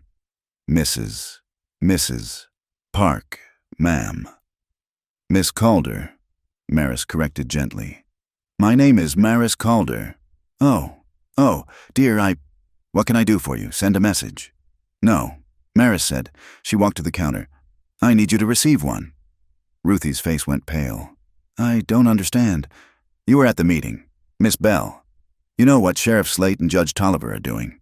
They are using a fire they set themselves to create a lie. And they are using that lie to steal 2 children. Ma'am, I don't know anything about that. Ruthie's hands were twisting in her apron. I was a teacher, Maris said, her voice low. Not threatening, but intimate. I know what it's like to be the only woman in a room full of men who think you're just part of the furniture. The woman who hears everything, sees everything, and is expected to say nothing. Ruthie stopped twisting her hands. She looked up, her small, bright eyes meeting Maris's. The assay office fire, Maris said. It happened about a month ago, just after midnight on a Tuesday. I know you keep the tapes, the paper copies. Did any unusual messages come through that night or the day before, from Slate or Tolliver or anyone about the office? Ruthie chewed her lip. She looked at the door. She looked at Maris. Slowly, she nodded. It's dangerous. They are taking the children tomorrow, Maris said. Ruthie's face hardened. She locked the front door. She went to a tall cabinet and pulled out a spool of paper tape. She ran it through her fingers, her eyes scanning the dots and dashes. Here, she whispered. She pointed. Sent at 9 o'clock. 3 hours before the fire alarm. From here, to the Territorial Insurance Office in Helena. Unsigned. She translated the code. Prepare for full fire inventory. Stop. Confirming total losses by midnight. Stop. We'll file claim by dawn. Stop. Maris felt a cold dread. They were planning the insurance claim before the match was even lit. There's more, Ruthie said. She was angry now. While Maris was in town, Gideon was tracking. He had taken his rifle and ridden high, up to the ridge of painted mesa that marked the back of his property. He wasn't looking for cattle. He was looking for the Y. He found it just below the crest. New survey stakes, not the old, moss-covered stones that marked his line. These were fresh-cut oak, hammered deep. They were not from any territorial survey. They marked a clear, straight path, a graded line, coming up from the main railroad spur in the valley. They cut directly across his lower pasture, bypassed his cabin, and aimed straight for the copper seam on the ridge. They were building a private railroad, and it ran right through his home. That night, the four of them met in the smithy, the doors barred, the forge damped to a low red glow. Gideon, Maris, Renard, and Ruthie Bell. Gideon laid the oak stake on the anvil. "They're building a spur line, right to my land." Maris unfolded a piece of paper. It was singed, the ink blurred by water. "I was in the general store. They were selling scrap, things salvaged from the fire. I paid 10 cents for a bundle of burned paper. I found this. It's a transfer ledger. Look." She pointed to the faded columns. "Red Willow Mine Public, transferred to Tolliver & Sons Private." It was the proof of the theft she had witnessed. Renard held the tintype up to the low glow. "And here is Hurley, with Slate's lantern, at the fire." Ruthie Bell was trembling, but her voice was cold. "It's bigger than all of that." She laid out 3 more telegraph tapes. "I checked the archives 2 years ago. A fire at the land office. All the county deeds destroyed." She pointed to another tape. "Last spring, a flash flood that destroyed the county claim records. Every time. A convenient disaster. And every time." She spread her fingers. "A week later, large parcels of unclaimed or foreclosed land are bought at auction, for pennies on the dollar, always by the same buyer, a holding company registered to Tolliver & Sons." The pieces locked into place. The silence in the smithy was absolute. "They're stealing the whole valley," Maris whispered. "The Red Willow theft was just one part. The assay fire was to hide the ledger, yes, but it was also the pattern, the disaster, and the edict. Is the foreclosure." Gideon finished. "They create a disaster, then use the law to seize the land they want, my land, for their railroad, the girls. The girls are just the leverage." "We have 1 day," Renard said, his voice a low growl. "Tomorrow, they take the children. Then they condemn your land as unfit. We have all the pieces, but Slate and Tolliver will just call it lies. We need the main ledgers," Maris said. "The ones I saw, the real ones, with the true weights, the ones they're using to steal from everyone." "They burned in the fire," Renard said. "No," Maris insisted. "Tolliver is too smart for that. He wouldn't destroy his own records. He'd hide them. And Slate. Slate is too arrogant. They're in a safe, somewhere close." Click-clack, clickety-clack. The sound came from the front of the smithy. Ruthie had brought her portable telegraph set. She was listening to the wire. She suddenly held up a hand. She scribbled on a pad. It's a message. From here. From the courthouse. To an address in Helena. It's Slate to Tolliver. In code." "Can you read it?" Gideon asked. "It's a simple substitution code they use for court business," she said, her fingers flying. "Moving assets to depot tonight, midnight, handcar, final." They all looked at each other. "Assets," Maris breathed. "The ledgers, the safe. They're moving the evidence out of town. Tonight, before the deadline, they're cleaning house. The depot." Gideon said, "They'll take the handcar down the main line. It's the fastest way. We can't stop them." Renard said, "It's Slate and Hurley. Hurley! That man can draw before you can blink. We don't stop them in town," Gideon said, his eyes going distant. "Tracking. We stop them at Bitter Wash. The deep cut, they have to slow down to cross the trestle." A plan began to form. A desperate, dangerous thing. "I have blasting powder," Renard said quietly. "For clearing stumps, I can set a charge. Not on the trestle, that's too much, but just before it, a small rock slide. Nothing lethal, just enough to block the track. Distraction." "I'll be at the wash," Gideon said. "When they slow for the slide, I'll stop the car. I'll take Hurley. And Slate." Renard added, "No," Maris said. "I'll go with you." "Maris, no," Gideon said, turning on her. This is my fight. Hurley is too fast. He knows every rock in that wash. He's fast, Maris said, stepping into the light of the forge. But you know what I am? I'm the one they don't expect. I'm the mousy schoolteacher. The fallen woman. They'll be watching for you. They won't be watching for me. What will you do? You and Renard stop the car. You keep them busy. I'm not going for them. I'm going for the car. For the safe. For the ledgers. That's the only thing that matters. It is too dangerous, Gideon said, his voice a low command. Maris looked at him. Her eyes were not hard, not angry. They were simply, finally, clear.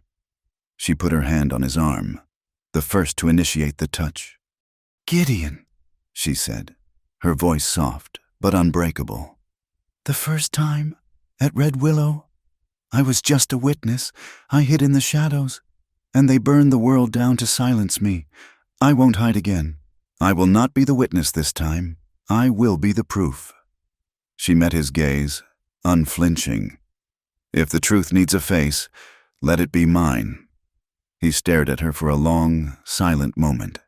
He saw the woman from the post, the woman from the storm, the woman who had hummed his child to sleep. He nodded. Once. The night was a black, suffocating blanket. Bitter Wash was a deep, V-shaped cut in the landscape, where the creek ran low and fast, and the railroad tracks clung to a narrow shelf of blasted rock. The wind, channeled by the canyon, howled with a voice that drowned out thought. Gideon lay flat on the cold rock shelf above the tracks, 30 feet from the trestle. Maris was beside him, her breathing shallow and tight. Renard was further up the wash, a shadow melding with the boulders, the fuse line for his distraction charge snaking down to a small pile of rocks near the track. They waited. The wait was the hardest part. It was a cold, vibrating tension that settled in the bones. Then, they heard it, the rhythmic clack-clack-clack of the handcar. It was moving fast, faster than was safe on this grade. Sheriff Slate was in a hurry. The handcar rounded the bend, a dark, insect-like shape against the paler darkness of the wash. 2 figures pumped the handle, Mac Hurley and another deputy. A third figure, larger, sat on a heavy iron box in the center of the car. Sheriff Slate. Now, Gideon whispered. Up the wash, a tiny spark flared. Renard lit the fuse. 5 seconds. The handcar was 50 yards away. 3 seconds. 20 yards. Boom! The blast was not massive, but in the confined space of the wash, it was deafening. A shower of rocks and dust cascaded onto the tracks just ahead of the trestle. Hurley slammed on the brake. The wheels locked, screaming against the iron rails, sending a shower of orange sparks into the dry brush that lined the track. The car skidded, slewed sideways, and slammed into the small rock fall with a jarring crunch. It didn't derail, but it stopped dead. What in the hell? Slate roared, jumping off the box, his gun already drawn. Go, Gideon said. He didn't wait for Maris. He slid down the rock face, a shadow dropping into the chaos. He landed heavily on the track bed just behind the car. Hurley, stunned by the impact, was still on the car. He saw movement and spun, his hand going for his holster. Gideon didn't give him the chance. He vaulted onto the small platform of the handcar, his shoulders slamming into Hurley's chest. They went down in a tangle of limbs, crashing against the iron safe. The smell of sweat, dust, and the sharp tang of gun oil filled the air. Hurley was fast, wiry, and desperate. He kneed Gideon in the ribs, a sharp, breathtaking blow, and scrambled back, his hand finally finding his revolver. Gideon didn't reach for his own gun. He lunged, grabbing Hurley's wrist with both hands, twisting violently. There was a sickening pop, a cry of pain, and the revolver clattered onto the wooden deck of the car. Gideon didn't strike him. He didn't need to. He shoved Hurley back against the brake lever, pinning him. He grabbed a length of heavy hemp rope from the car's toolbox. Ironic. He thought, the same kind of rope Slate used for his public shaming, and in 3 swift, practiced movements, bound Hurley's hands to the brake handle. He had crossed a line, assaulting a deputy. But he hadn't crossed the line. He hadn't killed. Clear! Gideon yelled over the wind. While Gideon fought, Maris had moved. She hadn't gone for the men. She had gone for the safe. It was a heavy, black iron box, secured with a thick padlock. Slate, distracted by the explosion and shouting orders into the dark, hadn't seen her slip onto the far side of the car. She didn't have a key. She didn't need one.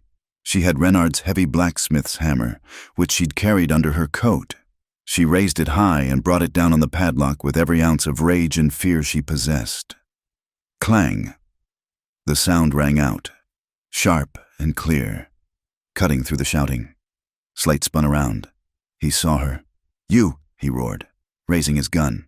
Clang! The second blow shattered the lock's internal mechanism. Maris tore it off, threw open the heavy lid. Inside, stacked neatly, were 3 thick leather-bound ledgers and a flat tin box. She grabbed them all, stuffing the tin box into her coat pocket and clutching the ledgers to her chest. "Gideon!" she screamed.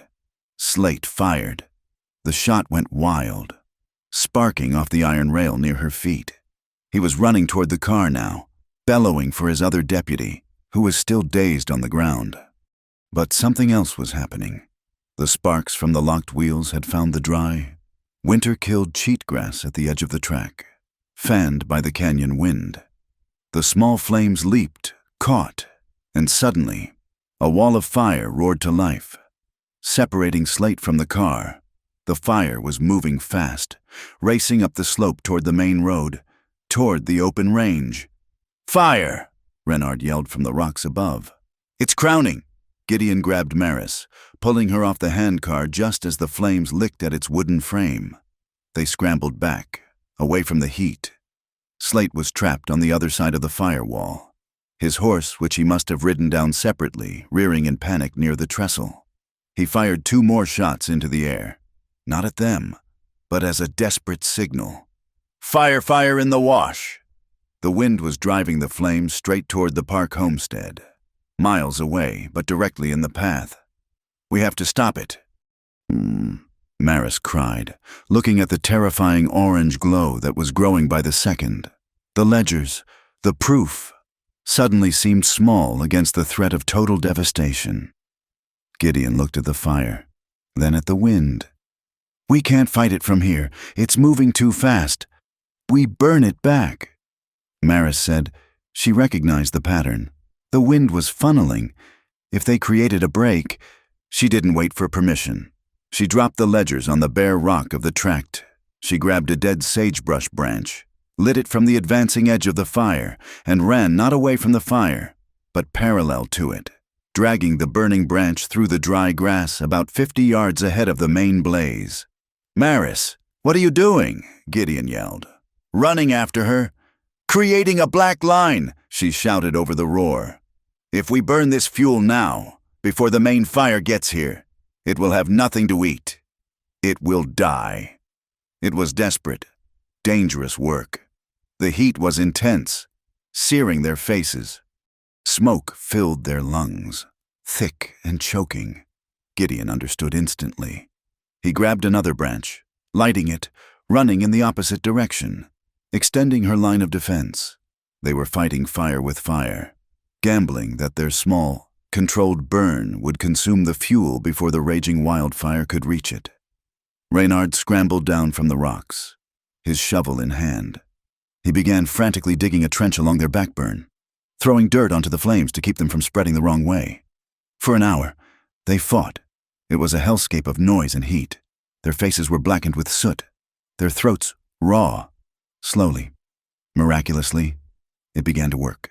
The main fire roared toward them, a towering wall of destruction. But when it hit the blackened, already burned strip of ground they had created, it faltered. It had no fuel. It hissed, spat embers, and began to die down. Robbed of its food, the immediate danger passed. The fire settled into a smoldering, angry line that would need watching. But it was no longer racing toward the homesteads. On the other side of the tracks, Sheriff Slate was gone. He had ridden for help, or perhaps to escape the blaze he had indirectly started. Gideon, Maris, and Renard stood on the blackened tract, gasping for air. Maris was doubled over. Coughing, Gideon went to her, putting a steadying hand on her back. "Are you all right?" She nodded, unable to speak for a moment. She straightened up, wiped her soot-stained face with her sleeve, and looked around. The ledgers. They were where she had dropped them, safe on the bare rock, untouched by the flames. She picked them up. Her hands were shaking, but she held them tight. She pulled the tin box from her pocket. Inside, rattling softly, was not money, but 2 heavy brass stamps. One was the official county seal. The other was a duplicate, slightly different, the forgery tool. Renard leaned on his shovel, exhausted. "We stopped the car. We stopped the fire. But Slate is still out there. He'll be back," Gideon said, "with a posse, claiming we attacked him, claiming we started the fire." "Let him come," Maris said. Her voice was hoarse, raspy from the smoke, but it held a core of absolute steel. She held up the ledgers. "We have the truth now, and it's not just a story anymore. It's ink and paper." They heard horses then. Not Slate's angry gallop, but a slower, more cautious approach from the homestead side of the ridge. Gideon tensed, his hand going to his rifle. "Papa!" It was a small, frightened voice calling into the dark. Gideon's heart stopped. "Annie!" He ran up the slope, out of the wash. There, huddled near the top of the ridge, wrapped in blankets and sitting on their old gray mare, were Annie and Elsie. They had seen the glow of the fire from the cabin window. Terrified. They had done exactly what Gideon had taught them, gotten to high ground, away from the smoke. Gideon pulled them down from the horse, crushing them to his soot-stained chest. "I told you to stay," he whispered fiercely into their hair. "The sky was burning, Papa," Elsie sobbed. We thought you were in the fire." I'm here.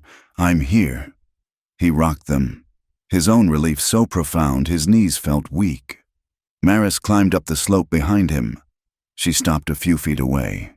She was a terrifying sight, covered in black soot, her hair wild, smelling of smoke and sweat. Annie saw her. She didn't recoil.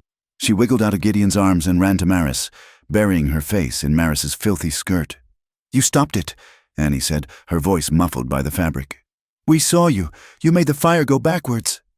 Maris dropped to her knees, heedless of the ledgers, heedless of the dirt. She wrapped her arms around the child, holding her tight. "Yes," she whispered, her voice cracking. "We made it go backwards." Gideon stood up, holding Elsie. He looked at Maris, kneeling in the blackened grass with his daughter. He looked at the ledgers lying on the ground next to her, the proof that could save them, or get them killed. He looked back at the smoldering wash. The smoke was still thick, drifting across the moon, but it was no longer the terrifying, choking smoke of a wildfire. It was the acrid, settled smell of a danger that had passed. Maris looked up at him over Annie's head. Her eyes, brilliant white in her soot-darkened face, met his. She didn't need to say it. He knew. "We have enough," she said softly, echoing his thought. "We have enough to face them in the morning." Gideon nodded. He reached down and picked up the ledgers. They felt heavy, not just with paper, but with the weight of the lives they had ruined, and the lives they might just save. "Let's go home," he said. They walked back together, a strange, soot-stained family, carrying sleeping children and damning evidence through the dark, while behind them, the last embers of the fire winked out one by one, like closing eyes. The sun rose on a day of judgment. Ponder Rock's town square was not a place of commerce this morning. It was a courtroom. The deadline for the guardianship edict had expired at dawn. The entire town was there, their faces pale and uneasy in the flat. Gray light. They formed a tight, silent circle, as they had for the shaming. But the energy was different. It was no longer a spectacle. It was an execution. Sheriff Corbin Slate and Judge Ephraim Tolliver sat at a heavy oak table they had dragged onto the courthouse steps, a parody of justice. Slate's badge was polished. Tolliver's suit was pressed. They were the law, and they were savoring the moment. The hours passed. Tolliver announced, his voice carrying in the cold air, "This court is now in session to execute the order of the guardianship edict. The children, Annie and Elsie Park, are to be remanded to the custody of the territory. Mac, Slate barked. Go and fetch them from the wagon. That won't be necessary. Gideon's voice, calm and steady. He, Maris, Renard, and Ruthie Bell stood at the edge of the square. They had not slept. They were still stained with soot and smoke from the fire at Bitterwash. They looked like ghosts, defeated. With them was Mac Hurley, his hands bound, his head low. The crowd parted, a wave of murmurs following them as they walked to the center of the square. Gideon held Annie's hand. Maris held Elsie's. You are in contempt, Park. Tolliver sneered. And you are filthy. This is a court of law. Hand over the children. No, Gideon said. This is not a court of law. It's a foreclosure. And this edict. He tapped his chest. Is the weapon you're using to steal my land? Slate laughed. A short, ugly bark. He's lost his mind. He's a desperate man, folks. He attacked my deputies last night, tried to burn down Bitterwash to cover his escape. That's not true, a new voice said. All eyes turned. Ruthie Bell, thin and quiet, was carrying her portable telegraph set. She walked past Slate, past Tolliver, and set the heavy box down on the courthouse steps. The crowd watched, baffled, as she connected the wires. The small click-clack sound of the key was shocking in the silence. What is this nonsense? Tolliver demanded. Get that clicking toy out of here. In a moment, Judge, Ruthie said, her fingers flying. I am just sending a query to the Chief Justice in Helena. I'm asking him to verify the territorial seal you used on your edict. The one, she added, her voice gaining strength. You forged. Tolliver's face went white. Insolence. And while we wait for his reply, another voice boomed. Renard Duplessis stepped forward. He was carrying a heavy wooden frame. He slotted a dark metal plate into it. You all remember the assay fire? Renard said to the crowd. The one Sheriff Slate here blamed on this woman. He turned the frame, angling the tintype into the sharp, rising sun. The light hit the dark plate, and the image flared into life, a negative image of the past. I was testing a new camera plate that night, Renard said, his voice echoing. The fire lit the sky. It also lit the alley. The crowd surged forward. There it was, the assay office, smoke pouring from the roof, and standing by the back shed, his face clearly illuminated by the flames, was Sheriff Corbin Slate. Beside him, a heavy barrel, the stencil on its side stark and clear. R.S., Renard said. Royal Slate, his private stencil, from his private warehouse. A collective gasp went through the crowd. He wasn't fighting the fire, Renard yelled. He was watching it, to make sure the job was done. Lies, tricks of light, Slate shouted, his hand dropping to his gun. That proves nothing. Then let's talk about why, Maris said. She stepped forward, into the center, placing herself between the town and the men who had judged her. She was no longer the woman from the Post. She was a teacher, and court was in session. She held up the heavy, smoke-stained ledgers. I am accused of being an arsonist, she said, her voice clear and cutting. The voice that had taught men arithmetic. But the fire I set was a backburn, to save this valley from the one he started. She held up the first book. This is Judge Tolliver's private acquisition fund. I took it from his safe last night, on the hand car, just before they tried to flee the territory with the evidence. Seize her! Tolliver shrieked, lurching to his feet. Let her speak, a miner in the front row yelled. Let's hear it. Maris opened the book. October 4th, 1878. A mysterious fire destroys the county land office. All deeds are lost. She ran her finger down the page. October 5th, 1878. A transfer into the Tolliver and Slate Fund for $10,000 and a purchase 2,000 acres of unclaimed land, the Red Willow mining claim. She turned the page. April 2nd, 1879. The assay office burns. April 3rd, 1879. A transfer of $15,000 from the territorial insurance payout, and a new survey. She looked at Gideon. For a private railroad spur, aimed directly at the Park homestead. She read for 5 minutes. Fire after flood. Disaster after foreclosure. Name after name of miners cheated, of ranchers dispossessed. With every entry, a corresponding deposit. It was never about me, Maris said, closing the book. It was never about decency. It was never about the children. It was about this, a systematic theft of the entire valley, run by the 2 men you trusted to uphold the law. The silence was heavier, colder than the morning. A lie, Tolliver screamed, his voice cracking, his face a mask of purple rage. All of it forgery. That woman is a witch. She has poisoned you all, Mac. Mac, tell them how they attacked us. All eyes turned to Mac Hurley. Gideon stepped toward him. Mac, Gideon said, his voice quiet. You were at Bitter Wash. You were on the handcar. You were following orders. He paused. Tell them, whose orders? Was it a court order, or was it just him? Hurley looked at Slate. The sheriff's eyes were promising a violence that was absolute. Hurley looked at the crowd, at their 100 angry, betrayed faces. He looked down at his bound hands. He bowed his head. It was the sheriff, he whispered, his voice broken. The order to move the safe.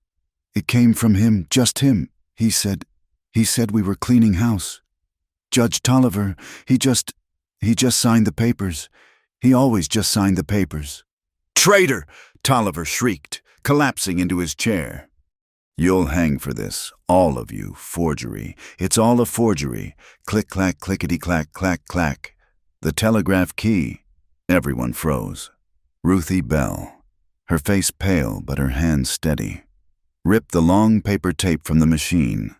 She stood. A reply, she announced, her voice trembling but loud. From Chief Justice Morrison, in Helena. She read, Judge Tolliver, Sheriff Slate, by the authority of the Montana Territorial Court, your powers and authorities are hereby and immediately suspended. Pending full federal investigation.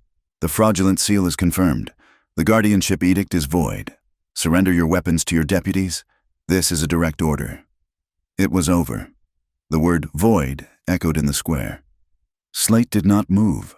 His face was no longer angry. It was empty. The face of a king who had just been checkmated. He had lost his town. He had lost his power. He had lost the law. And in that second, he decided he no longer needed it. His hand was a blur. The gun was out of the holster before anyone could breathe. He wasn't aiming at the deputies. He wasn't aiming at Ruthie. He was aiming at Maris, the source of it all. Gideon moved. He didn't draw his own weapon. He didn't lunge. He simply stepped in front of Maris, in front of his children. His arms spread wide, a living shield, the same way he had stood at the post. Don't, he said, his voice a low command. The 2 other deputies, their faces white with the horror of what was happening, finally unslung their rifles. Not at Gideon. They aimed them, with shaking hands, at their boss. Sheriff, one of them pleaded. It's over. Don't. Slate's eyes were dead. He was going to fire. He was going to take them all down with him. Thwack! A heavy leather pouch, black with soot and grease, flew from the side. Renard Duplessis, with a blacksmith's perfect aim, had thrown his sandbag. It struck Slate's gun hand with the force of a hammer. There was a wet, cracking sound. The revolver flew from his numb fingers, skittering across the wooden steps. Slate roared, a sound of pure animal pain, clutching his broken wrist. Renard was on him in 2 strides. He kicked the gun away. He hauled Slate to his feet. Click, click, the sound of the iron cuffs. They snapped shut around Slate's wrists. The law had returned to Ponder Rock. 2 deputies, their faces sick, grabbed Judge Tolliver, hauling the babbling, weeping man from his chair. It was done, and the crowd, they did not cheer. There was no celebration. There was only a vast, terrible silence. The men and women of Ponder Rock looked at the ground, ashamed. They had been the audience for the shaming. They had been the chorus at the church. They had been the ones who had thrown the pebbles and whispered the rumors. Their silence, their fear, their willingness to look away had built this corruption. One by one, they slowly lifted their heads, facing the truth and facing the family they had tried to destroy. Maris watched them. She felt no victory, only a deep, profound weariness. She felt a small hand tug on her skirt. Annie and Elsie were looking up at her, their eyes wide, not with fear, but with awe. She knelt, ignoring the town, ignoring the bound men, ignoring everything but them. She pulled them both into a tight embrace, burying her face in their hair. "It's all right," she whispered, her voice thick. "It's over. From now on, no one touches your home." The reckoning arrived on horseback. It came 2 days after the confrontation. 2 days of an uneasy, paralytic silence in Ponder Rock. Slate and Tolliver were in the jail they had once commanded, guarded by the same deputies who had served them. The town waited, holding its breath, caught between the law it had known and the truth it had just learned. The sound of shod hoofs on the main road was different. It was not a lone rider or a rattling wagon. It was the steady, rhythmic tramp, tramp, tramp of trained cavalry. 4 riders, their blue uniforms and yellow stripes crisp, their faces impassive, escorted a single man in a black buggy. He was not a politician or a soldier. He was a man with a tired face and a heavy leather satchel. He was Judge Silas Harlan, sent from Helena, and he was the arm of a law much longer than Corbin Slate's. He did not convene a court. He held a public meeting on the courthouse steps, the same steps where the theft of a valley had been plotted. He spoke for 10 minutes, his voice dry and official, reading from a document that carried the full weight of the territorial government. The guardianship edict, he declared, was null, void, and an instrument of blatant corruption. The town let out a single, collective sigh. He officially suspended the Ponder Rock Council, pending investigation. He announced that the deeds for the Red Willow claim and 6 other properties were fraudulent and would be returned to their rightful owners. Then he looked into the crowd, his eyes scanning, and found Maris. Miss Maris Calder. He called. The crowd parted, letting her step forward. Miss Ruthie Bell, whose quick thinking and clear transmission of the evidence has served this territory well. Also transmitted your teaching credentials. They have been verified. He held up a piece of paper. By the authority of the Territorial Board of Education, you are not only reinstated, you are hereby appointed the official schoolmistress of Ponder Rock. This town is in sore need of an education. The town did not cheer. They were too ashamed for that. Instead, a few of the miners began to clap, a slow, hesitant rhythm. Then the women, then the whole square. It was not a sound of celebration, it was a sound of welcome. The healing began not with words, but with work. The assay office, the blackened husk of Slate's greed, became a project. It started with one miner, the one who had spoken up in the church, arriving with his wagon and 4 salvaged beams. "This is our building," he'd grunted. "Not his." By noon, there were 20 men there. They tore down the charred wood, scraped the soot from the good stone, and began to rebuild. The sound of hammers, of men working together, not in fear, but in fellowship, became the new sound of the town. Ruthie Bell found her own purpose. She unlocked the telegraph office, but this time, she left the door open. The children of the town, curious about the machine that had saved their parents' lands, drifted in. She sat Annie and Elsie on a stool and began to show them the key. "This is an A," she said. "This is a B. This is how you talk to the world. It is time the world heard from us." She had a class of 6 by sundown. In his smithy, Renard Duplessis was at his forge, the flames burning bright. He was not making horseshoes, nor was he repairing wagon wheels. He was working on something small, something fine. He poured the molten bronze into a small, cup-shaped mold. When it cooled, he hung it from a hook and struck it with a small hammer. A single, high, clear note rang out over the sound of the rebuilding. It was a school bell. Up at the homestead, the quiet had returned. It was a new quiet, one that felt earned. The wind still moved through the pines, but it no longer sounded like a threat. Maris was on the porch, watching the girls, who were attempting to teach the hound to sit. She turned as Gideon came out of the cabin.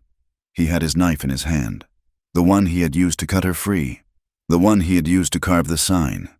He walked to the main porch beam, the thick, weathered oak that held up the roof. He began to carve. She watched him. His hands were sure, the blade biting deep. He was not carving a warning. He was carving a record. He finished and stepped back. He had carved their names. Gideon, Maris, Annie, Elsie. The names were cut deep into the wood, a line of belonging, a testament that was now part of the house itself. He turned to her, wiping the blade on his trousers. "The new judge, Harlan. He rode up here this morning, while you were with the girls." Maris waited, her hands finding the folds of her apron. "He offered to marry us?" Gideon said, his voice low, his eyes on the horizon. "Said it would be proper. Said the town would see it as a new start, a way to finalize the edict, but on our terms." A small, cold knot tightened in Maris's chest. "What? What did you tell him?" Gideon turned to look at her. "I told him no." The cold knot tightened, then broke. She just looked at him, confused. He took a step closer, his face serious, all the quiet strength of his soul in his eyes. "I'm not marrying you to make the town feel better, Maris. I'm not marrying you to satisfy a judge, or to put a neat ending on this." He reached out and took her hand. His was rough, warm, and enveloped hers completely. "I'm marrying you because I chose you. In the square, I'm marrying you," he whispered, his thumb brushing the back of her hand. "Because I chose you that night, when you washed the mud from my arm and told me the truth." He met her gaze.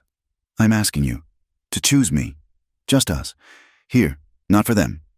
A small, unsteady breath escaped her. She did not need to speak. She nodded. Once, a breeze moved through the high country, lifting a strand of her dark hair across her cheek. Her hand was already in his. The wedding was not a public event. It was a private one. It happened the next afternoon, as the sun began to warm the porch planks. Their witnesses were Renard and Ruthie. Judge Harlan, seeing he was not there for the town but for the people, came not as a judge, but as a man. His law book tucked under his arm.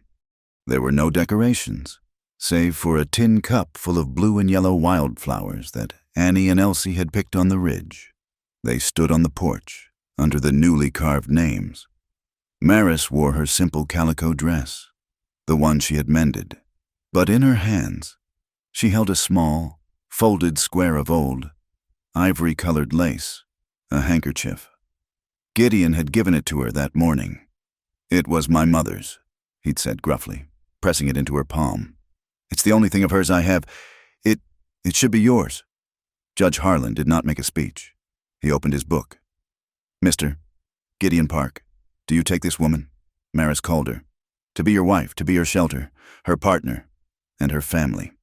Gideon never took his eyes from hers. "I do." "Miss Maris Calder," the judge said, his voice softening.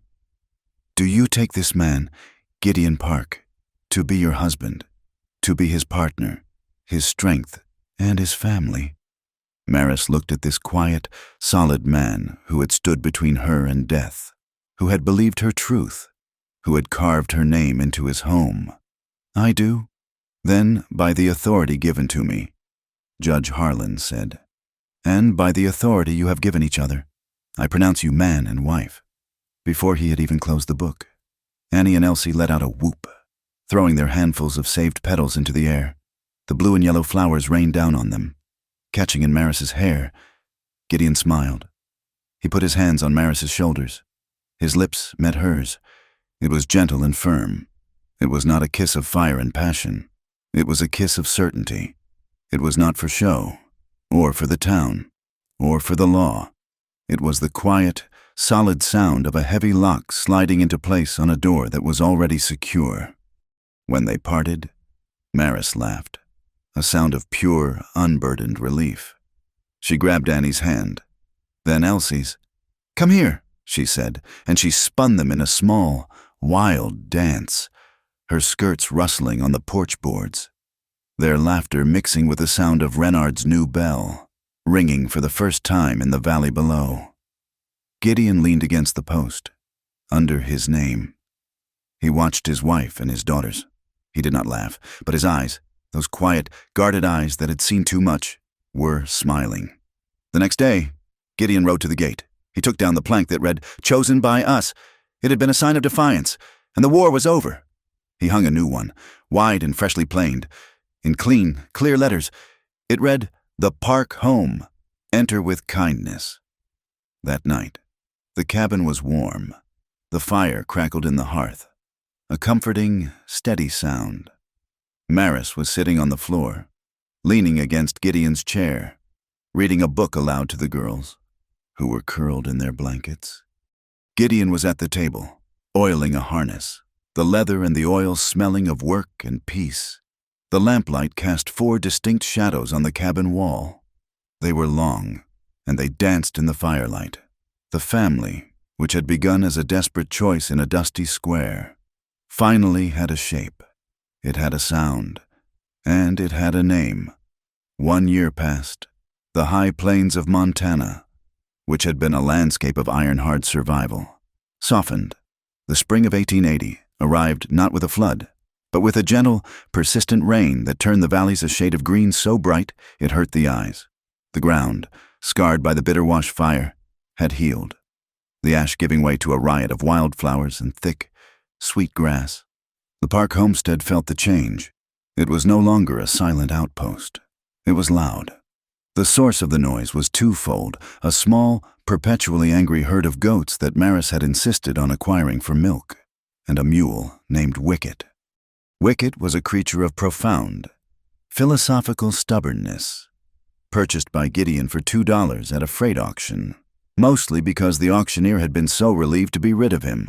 The mule, now the sole property of Annie and Elsie, refused to pull a plow, refused to carry a pack, and often refused to move at all. The sight of the 2 7-year-old girls, red-faced and serious, trying to reason with the impassive, long-eared animal, had become a standing joke for the entire valley. Inside the cabin, the space had been transformed. The lean-to, once Maris's sanctuary and cell, was now a pantry, stocked with preserves and flour. The main room was still one room, but it was full, a proper bookshelf, built by Renard Duplessis as a wedding gift, stood by the hearth, heavy with Maris's teaching texts and Gideon's farming almanacs. The row of pegs by the door, which for so long had held only Gideon's single, faded canvas coat, now held 4. It was Maris's favorite ritual of the evening. After the dishes were done and the fire was built high, she would collect the day's outerwear. First, Gideon's heavy wool jacket, still smelling of the barn and the cold, clean air of the ridges. Next to it, her own dark blue cloak, the one she wore to the schoolhouse. And beside that, 2 small, identical coats of bright red wool, bought with her first salary. She hung them, one by one, 4 coats, side by side. They looked like a choir, she thought, standing in a row, ready to sing. The true healing, however, was not in the land or the new routines. It was in the quiet, unguarded moments. One afternoon, Maris sat at the table, grading lessons. The new schoolhouse, built by the town on the same ground as the old assay office, was a source of deep, abiding pride. It was loud, bright, and filled with 24 children, including 2 new students from the Métis camp, who Renard now brought in every Monday.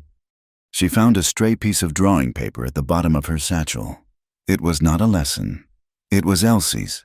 Elsie, her quiet, watchful child, the one who saw everything and said little, had drawn a memory. The page was almost entirely white, a blank, cold expanse. In the very center, a large, dark figure was on its knees, a woman with wild hair, her arms spread wide like wings. Sheltering the space beneath, under those arms, tucked into the safety of the dark cloak, were 2 small, red dots above the figure, at the very top of the page, Elsie had written a single word, her letters still hesitant, but clear and strong. Mama. Maris's breath caught. Her fingers traced the charcoal word, smudging it slightly. Red Willow Pass, the snow, the burning pine, the patched blanket. The moment before she had ever met Gideon, when she had held his children and hers, and hummed against the dark. She did not hear Gideon come in. He moved with the silence of the land itself. He had been checking the new calves and set his hat on the peg. He came to stand behind her, his warmth a familiar presence at her back. He looked over her shoulder, his eyes taking in the drawing. He did not speak for a long time. He simply looked at the woman in the snow, and the two red dots. He understood, instantly, what he was seeing. He set his heavy hands on her shoulders, his grip gentle. He looked from the drawing to his wife. He leaned down, his voice a low rumble, meant only for her. They stood in that square, he whispered, his breath warm against her hair. They called you a sinner. They called you indecent. They called you an arsonist. He paused, his thumb brushing the line of her collar. But he nodded toward the window, where the girls were currently trying to heave a saddle onto the unmoving wicket. They call you Mama. That night, the peace was a physical thing. It was not just the absence of fear. It was a presence, a warmth that settled over the homestead like a blanket. The four of them sat on the wide porch steps, a ritual they had adopted in the warm weather. The air was cool, smelling of new grass and the damp, rich earth of the valley. Above them, the stars were a brilliant, careless spill of diamond dust, so bright they seemed to be breathing. The quiet was vast, layered with the distant sound of the creek and the chirp-chirp of the night insects. Annie and Elsie were sleepy, their day of warring with the mule finally over. Annie leaned her head against Gideon's knee, already half asleep. Elsie had curled up on the step below Maris, her head resting in Maris's lap. Her small, grubby hand was still loosely gripping two of Maris's fingers, an anchor in the dark. Gideon sat beside his wife. He did not speak. He just slipped his arm around her shoulders, pulling her against his side. It was a familiar gesture now, solid and sure. Maris leaned her head against his shoulder. It fit. It was the place she had been searching for her entire life, a place of absolute stillness. They sat in the vast, benevolent dark, a complete, unbreakable square. From the valley below, faint on the wind, came a single, clear, metallic sound. Ding-dong, Renard's bell, ringing out 9 o'clock from the schoolhouse. It was the sound of order, of a town that had found its way back. It was a reminder that the truth, spoken aloud, had cleared the path. Maris closed her eyes, a small, private smile touching her lips. She breathed in. The air smelled of pine, and faintly, of ash, the smell of the hearth, the comforting, domestic smell of a fire contained, of warmth, of home. The smell of ash, she thought, no longer meant destruction. It meant she was safe. Tomorrow, the rhythms of that safety would continue. Life, she had learned, was not built on the courtroom victories or the grand, dramatic gestures. It was built on the small, gentle habits that mended the world. In the morning, she would rise and ride to the schoolhouse, the bell ringing to welcome her. Gideon would walk his fence line, his hammer striking true in the clear, sharp air, mending what was broken. Annie and Elsie would feed the goats, gather the eggs, and lose themselves in the grand, important work of picking wildflowers to put in the tin cup on the table. It was a simple life. It was their life. And in Ponder Rock, the story of the corrupt judge and the violent sheriff was already fading, becoming a cautionary tale for winter nights. The new story, the one the town told, the one that had become its founding legend, was about something else. When newcomers asked how the valley had righted itself, the old miners and the women at the general store would smile. They would tell the story of the day the law had been twisted into a weapon, of the 3 women tied to the posts. They would tell of the arrogant sheriff who thought he owned the world, who stood in the dust and said, "Choose any woman you want." They always paused, and they always finished it the same way. He said that, they'd say, their voices dropping with the gravity of the tale, right up until the moment the little twin girls pointed and said, "Papa, that's her." Thank you for listening to this story. We would love to hear your thoughts. So please comment below and let us know where in the world you are listening from. Be sure to subscribe to Wild West Stories 1850 like this video, and hit that hype button to help share this story with even more listeners.